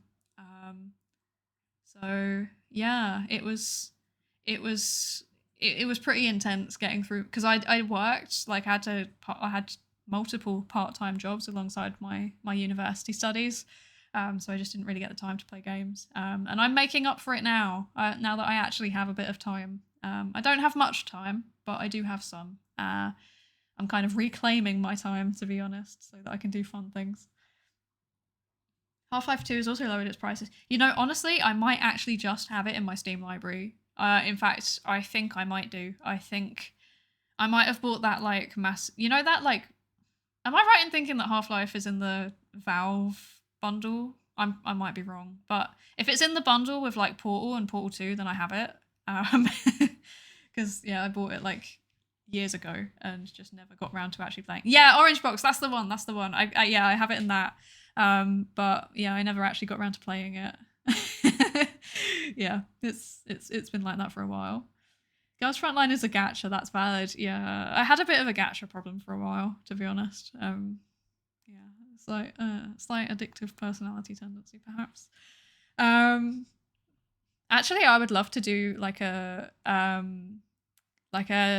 give a bit of a talk, or like to read some papers about addiction psychology and think about that in terms of gacha games, because wow, loot boxes in general are just like spicy, like for your brain. They are like I don't want to make a drug comparison, so my brain is just instantly going to like when you have like a really hot sauce and you keep putting it on everything even though it hurts. Like it is the spicy sauce of gaming. Better than IRL gambling tendencies. Absolutely. I'd take gacha over that any day. Although actually saying that, there are people that have lost like thousands upon thousands to gacha games. So yeah, maybe not actually, because it's removing the barriers, right? If you've got an IRL gambling thing, then you have to actually leave the house to go and do it, and there are things that can get in the way. You know, something everyday life can happen. It might just make it a bit less likely to happen. Whereas if you've got gacha, it's like right there on your phone all the time. Yeah, I've been kind of delaying playing the newer gacha games because of that. Because I like Genshin and stuff like that. I'm scared that if I start, I won't be able to stop. Oh, yeah. So I'm gonna try and avoid like loot boxy games. Like I've never spent like an excessive amount of money. Like I think in Love Live and Girls Frontline combined, I spent like 50 quid over, so like £50, Great British pounds, over like several years. So I never had a problem with it, but yeah, I know that it can turn into a problem, so I'm very wary of them. But obviously, if you do things in moderation, you're fine. It's all good. It's only if you start to notice problematic patterns appearing that you should start to consider, is this an issue? Do I need help? Am I becoming a gacha person? Yeah.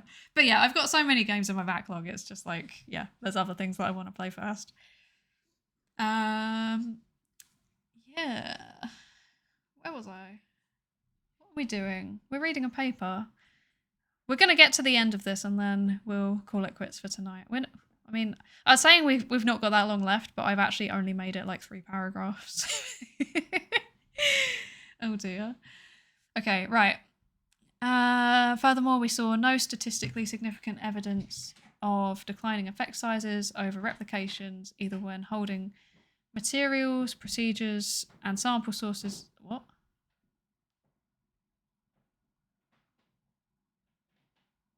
Okay, right. Wait. We've read that already. I'm having a moment. We further showed, with one survey of scientists and one survey of the lay public. Wait, we read that too. Oh my gosh, what am I doing? Our high replication rate. Yep. Okay. It's not because of the topics. It's not because of the researchers.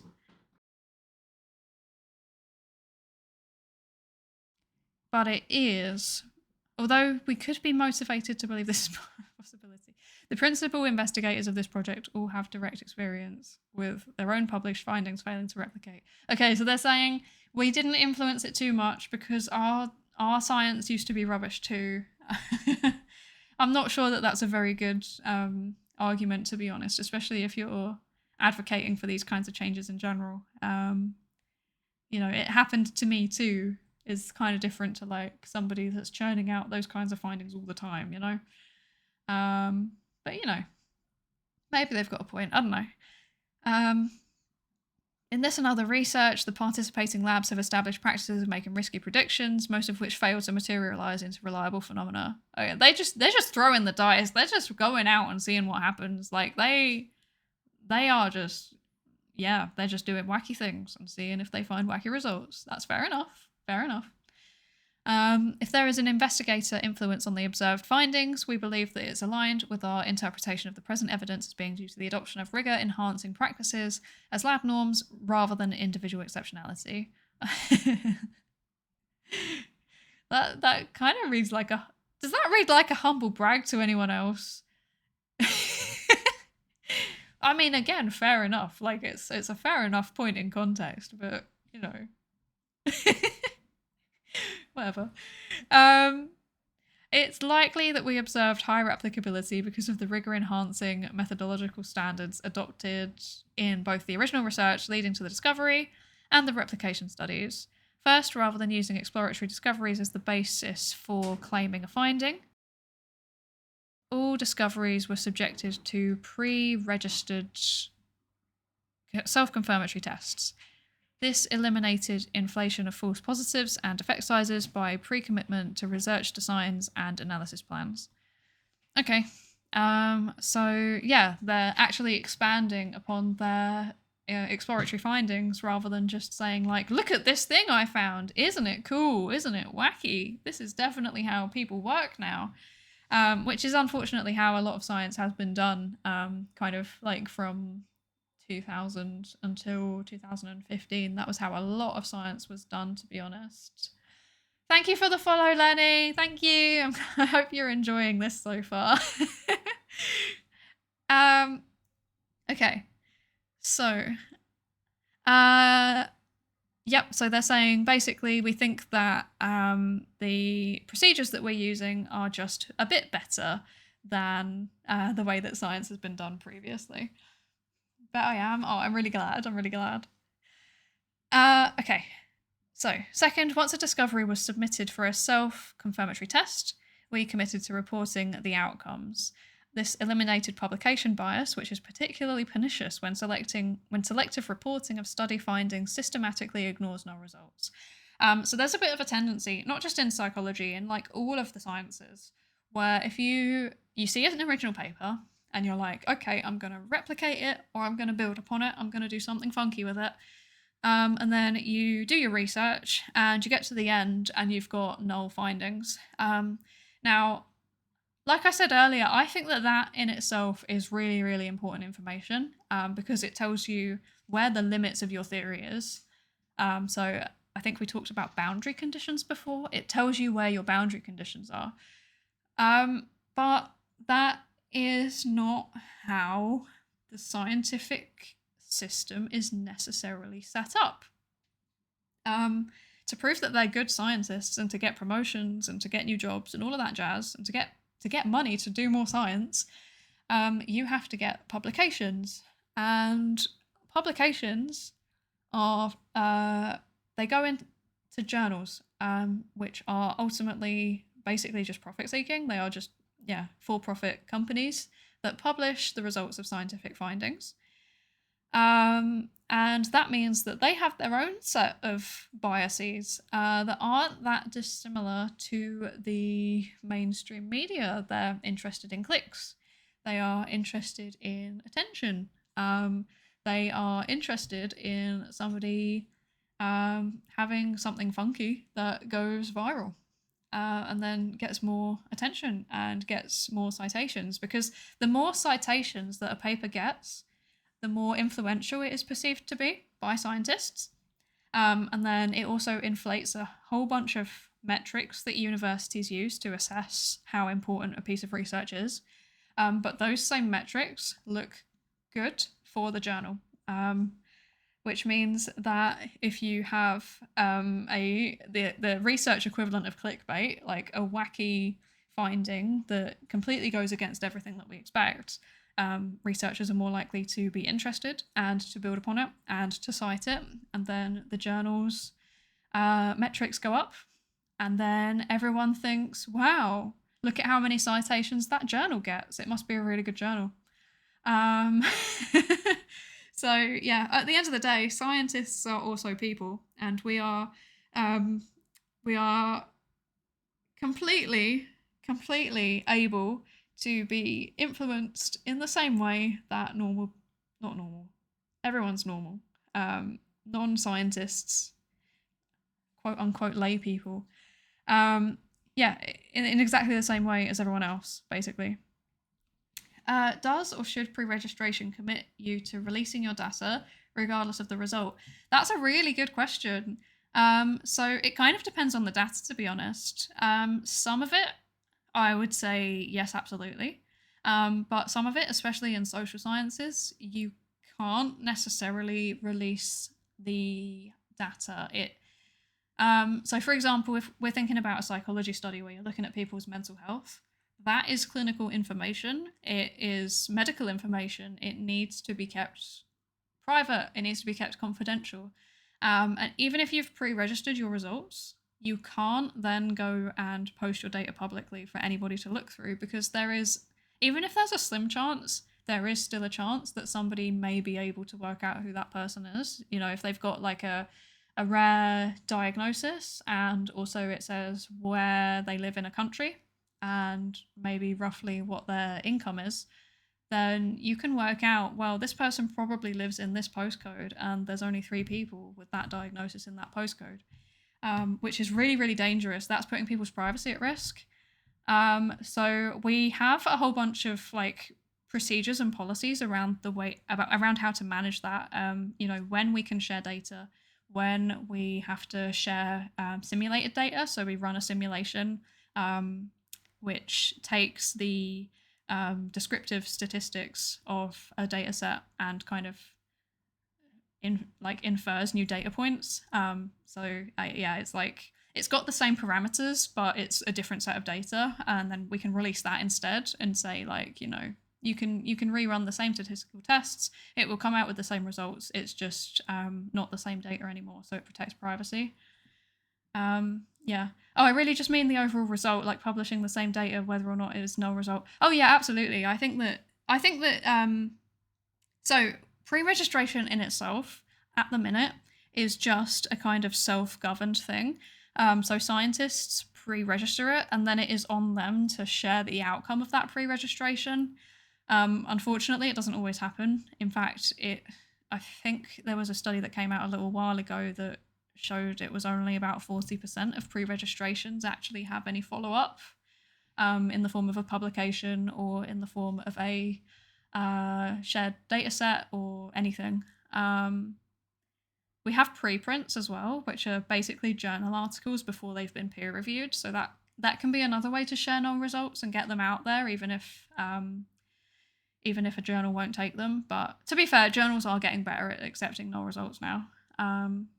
But yeah, there's no like external requirement to do it. Like there's no external requirement to share your findings after you've pre-registered. It's just a kind of trust system, which isn't ideal. To be honest, there's also because peer review in itself is also a trust system. So there have been quite a few cases that even I've seen, like just in my day-to-day work, where somebody has done a pre-registration and they've said that their research is pre-registered, but when you click on the link and actually go and look at the pre-registration, it basically doesn't say anything.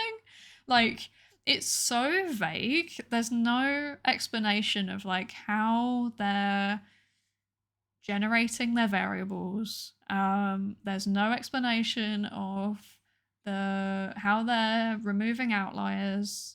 So like, you know, really wacky out their data points that don't really conform with the general trend. They're really easy to manipulate because you can have an outlier that just like totally changes the mean of an entire variable, and then you exclude it, and then suddenly you've got a different a different mean, and that might change the statistical significance. But yeah, sometimes free registrations don't even mention them, and it's like, what are you doing with this? Yeah, it's just trust, which is a bit. It's not ideal, really. In theory, there should be some kind of follow-up on this, I think, but, it's scientists, like a big part of, at least scientists that are working in academia, so like in universities and research institutes, for them, a big part of the appeal of their job is being able to just have freedom. It's like the autonomy that comes with a job. So if there was somebody saying, oh, you need to follow up on your results, well, then they're kind of like, well, I don't want to, and I don't have to. It's not part of my job. So yeah, it's a difficult one. Really, they should, basically, in short. They should. Whether they do is another story, unfortunately. Okay, where did we get to? I go off on such tangents, and then I actually completely forget where we are. Okay, I've got to third, I think. Third, all self-confirmatory tests and replications were conducted with large samples, resulting in relatively precise estimates. Yeah, because if you've got a bigger sample, you can be more specific about where your parameters are. Yeah, that's just a kind of general rule, because it reduces the amount of if you think about things just like randomly moving around all the time, it kind of reduces it down, because it kind of averages out, basically. That's like such a bad explanation for that, but we'll go with it. Okay. Fourth, each lab was part of the process of both discovering and replicating the findings. This may have motivated teams to be especially careful in both characterizing their methods and carrying out their replications. Yeah, I mean, it turns out if you're being monitored for what you're doing, you actually kind of pay attention to doing it properly. Fair enough. Fifth, if there were essential specialized materials for the experimental design, the discovering lab made them available as supplementary materials. Sharing the original materials should increase understanding and adherence to critical features of the original experimental methodologies. So supplemental materials are like an extra bit that goes onto scientific publications. They contain all of the details that you can't fit into your nicely formatted journal article, because again, journals care about readability and clicks because that's what gets things cited. So all of the boring technical stuff gets yeeted into a different document. But they were sharing that document so that they could actually follow the specifics of how they ran the experiment.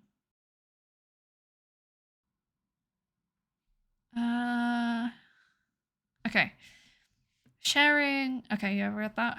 We expect that all of these features contribute to improving replicability to varying degrees. Future investigations could manipulate these features to learn more about their causal contributions to replicability. So, scientists love to do this thing in their discussion sections where they're like, we did this, but we didn't do this. But in the future, somebody should totally do that. So they'll list out things like that. They'll say something that a future study could do. It's kind of, to be honest, it's kind of just a way of kicking the can down the road. It's like, yeah, I know this needed to be done. I just don't have the funding for it yet. Let me come back to this. It's like putting a bookmark. Or it might be, I think this should probably be done, but I am not super interested in doing it myself. So I'm putting this out here as an idea for somebody else to do. Hint, hint. Yeah. So, yeah, that's that. Even when using rigor-enhancing processes, independent replications conducted by other laboratories produced effect sizes that differed from the self-confirmatory effect sizes by larger margins than would be expected due to sampling error alone, producing both larger and smaller effect sizes with a heterogeneity in the order of 0.2 standard deviations. Ooh, that was a bit more technical than I was expecting. Goodness gracious. Oh, Zero, you're going to hop off because it's almost midnight. Definitely. Go get your sleep. You need it. It's almost 10 here, actually. Oh, I should probably head off too. Goodness gracious. I'll check the VOD later. Okay, cool. Thank you. Have a good sleep. Yes. Have a good evening. Okay, so this is basically saying that the differences in the replications effect sizes were bigger than they would expect just by chance.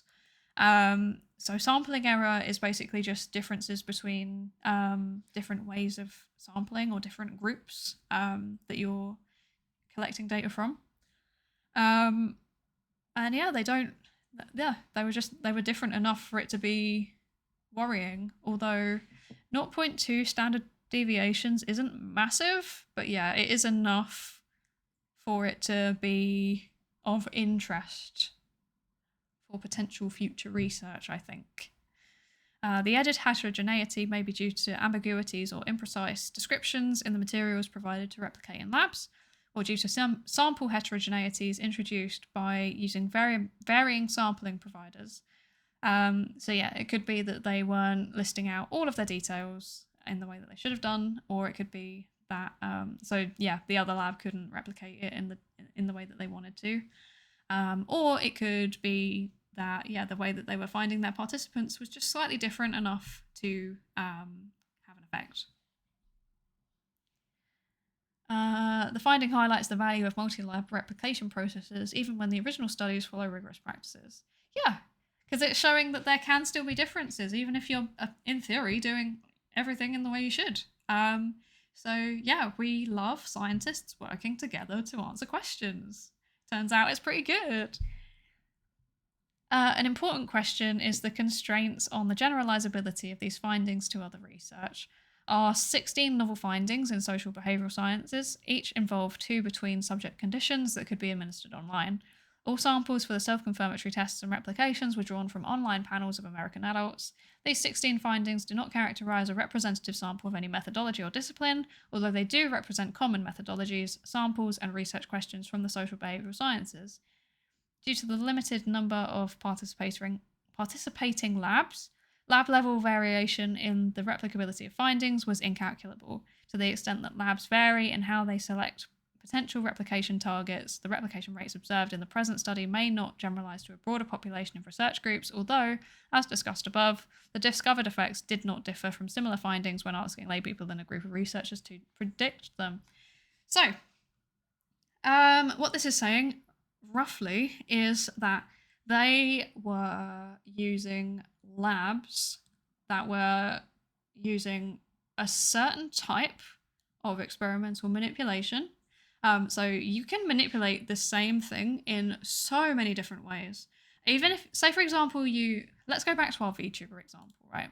So here, with our VTuber example, we've decided to manipulate it by showing a 15-minute clip of a VTuber.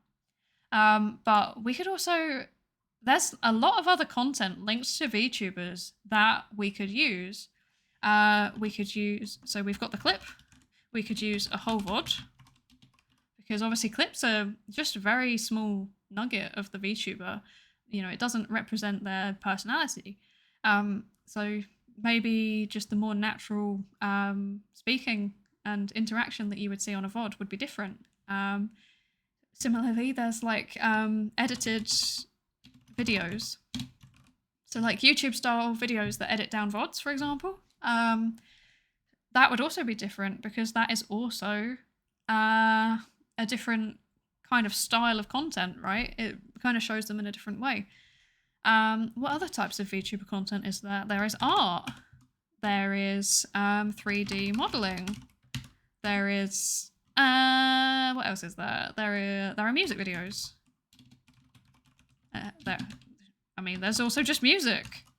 So yeah, there's like so many different types of VTuber content. And all of these might produce a different effect. You know, maybe the art would have a much bigger impact than the music videos, because if you like the music videos, you kind of have to already be a fan of idol culture, right? But not every anime fan is a fan of idol culture. In fact, based on what I've seen anyway, with the just sheer breakdown, the majority of anime fans are like shonen fans, so they wouldn't necessarily be interested in music videos. Whereas the art might be more appealing generally, but then 3D modeling might be appealing to only artists who like anime. Songs might be appealing to everybody, regardless if you like anime. So yeah, there's a whole bunch of like extra like kind of hidden details that are represented in all of this, right? And that's what I meant when I said that psychology and social sciences in general are just they are a lot more complicated than people give them credit for. There's so many interconnections, connecting concepts, and things that you need to think about when you're developing your experiment that it is actually quite intense. And to really get an understanding of this phenomenon that we're researching, you'd have to run all of these ideally, and maybe you'd also have to vary the length of the video that you're watching, or maybe you would have to change something like the art style of the VTuber, right? You know, if you're using like a Vroid model like mine, maybe it would be very different if you're using a fancy live 2D model like what you know, like Iron Mouse or Shy Lily or streamers like that use. And then there are also like handmade? No, that's not quite right. Like I was thinking of homemade, but you know, like self-made live 2D models as well that maybe have a different art style. So some of them have really unique art styles. For example, Pumpkin Potion has a really cool art style, but that isn't anime, but she's still a VTuber. So there's a lot of things to consider here, right? And all of these things are things that we need to think about when we are doing our experiments. And the studies that they ran as part of these replications, they only represent a very, very small fraction of all of those different potential sources of variance. So yeah, they're basically just saying, like, this is small. This is just a small slither of what this could be potentially. They also mention they're all samples of American adults. So in social sciences, culture plays a really, really big role in how we think and how we act and how we behave. You can find that people respond in literally the exact opposite ways in different circumstances because of the culture they were raised in. And so if we're running this study, we need to think about, who are we actually recruiting? Our population, we've written down anime fans. Are they European? Are they American? Are they Japanese? Are they Southeast Asian? Are they Latin American? There is so many different cultures that you would need to consider. And even within these like quick groups that I wrote down, yeah, there are massive differences. Say, for example, let's go with Japanese because that's the most specific one, yeah? Are they from a big city like Tokyo?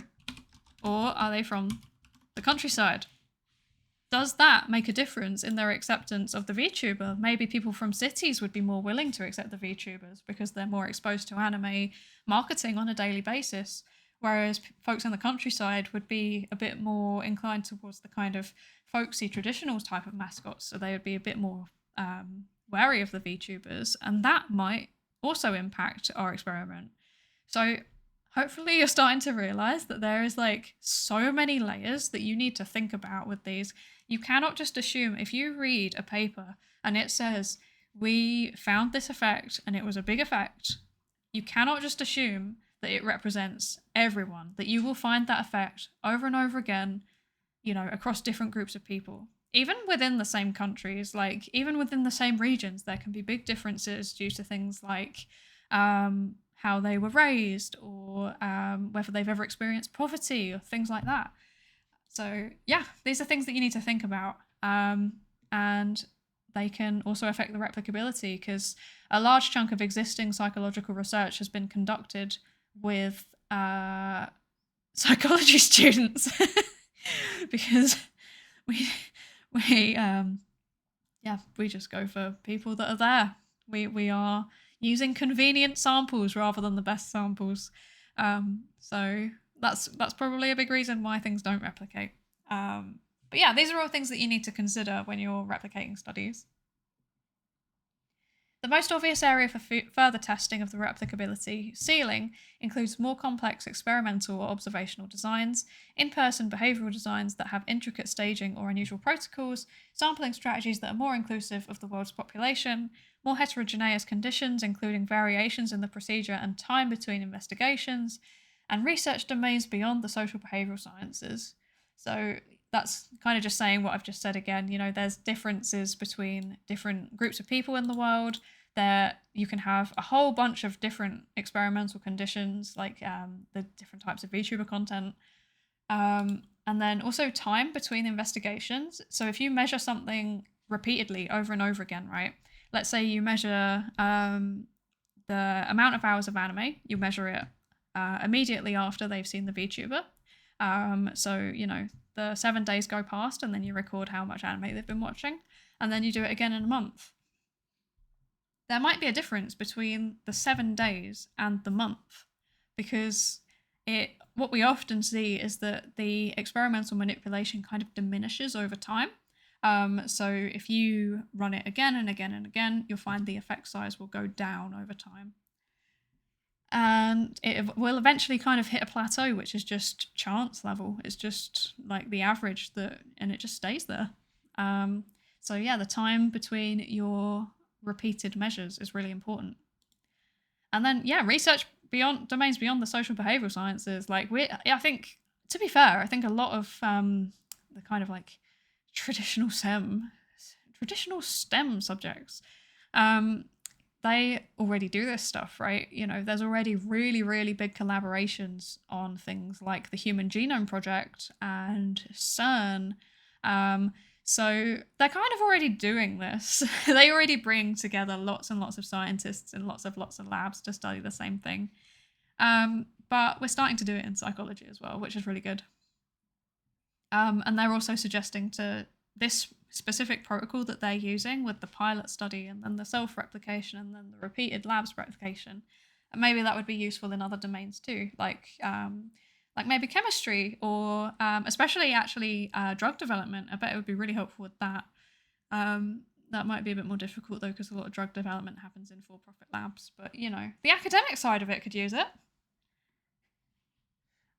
It's also possible that our computer-administered protocols are inherently more replicable, although prior replication efforts and similar methodologies suggest that this is not the case. And our follow-up investigation found that present findings were no more predictable a priori than other findings with similar methodologies that frequently fail to replicate. So they're questioning whether the types of science that they were doing, which is all kind of like online experiments, whether that would actually also translate into like lab-based studies where you actually bring people into a lab and do things with them. Low replicability or declining effect sizes in social behaviour research are not inevitable. We did not observe declining effect sizes due to idiosyncrasies of different lab practices or different sampling conditions. Whereas prior research demonstrates that such declines can occur, the present research demonstrates that they do not necessarily occur. The encouraging evidence here should empower scientists with confidence that we believe to be rigor-enhancing practices may indeed efficiently generate reliable insights. With the adoption of rigorous research practices such as confirmatory testing, large samples, pre-registration, strong documentation, and fidelity of replication, high replicability is possible, perhaps even likely. Wow. So their conclusion here is basically if we do science a bit slower, but a bit more thoroughly, then we should be able to find more consistent effect sizes. Incredible. So we skipped over the results. We skipped over the methods. Normally, I would say those are the most important bits of a paper. But to be fair, they described their methods and results fairly clearly, even just in the discussion. So I don't think that we desperately need to dig into that in today's journal club. I think that might be something that we can do maybe down the line with papers that are a bit less conceptually heavy. So I think with that, we are done reading the paper. Yay! Congratulations for finishing it along with me. And thank you for all staying and putting up with that. Hooray! Yeah, success! But yeah, totally didn't miss half. That's okay. I've already forgotten almost everything I said, to be fair. That's what VODs are for. I'm probably going to end up going back over my own VOD to like understand what I was thinking when I read through this the first time. because I am going to have to read through this again anyway. It's like a required paper that somebody's sent me. So yeah, I do actually need to read it properly in my own time again. And then I'll read through it and then I'll watch the VOD and then I'll be like, what was I thinking? That's so wrong. I was losing the plot a bit, but you know, it's fine. It's fine. It's fine. I just want to share my enthusiasm for science with you all. Yeah, and I hope that you've at least learnt something today as well. Even if you missed half, I hope that something useful came out of it. It's quite clear unless a novel or something. Yeah, there are some papers that are just so long. Like, there are some in my library that I have to read that are like 30 pages long, and I've been putting them off, even though I do actually need to read them. So yeah, that's sad. But yeah, so I think we are going to call it quits for today. But thank you all so much for joining along with the journal club. Oh, it was interesting. Oh, and I want to learn more about the replication crisis now. Yay! I'm so glad, Eric. I think I'm going to give a proper lecture about it at some point because it's something that I feel very, very strongly about. And I think it's also something that's really useful for, like, we talk about it a fair amount in psychology, but I think it's really useful for, like, other scientists and engineers to learn about too. I'll try and be here for the Star Wars one. Thank you, Lenny. I think it is going to be on Sunday. I think I normally do it at around 2 p.m. GMT. But the best way to find out is to turn on notifications because I'm often late. I'm really, really disorganized when setting up my streams. I'm like the you know, the stereotype of like the scientist that's like really, really smart but also really scatterbrained. I'm that, except I'm not smart. I'm just scatterbrained. So that's great. But yeah, I also have Instagram and I post updates on Instagram if I'm going to be late or if I have to cancel. Sometimes I have to cancel my streams or change them last minute just because I've had too much work given to me. We're all smart in our own ways. That is so true. Very, very true. And my smart is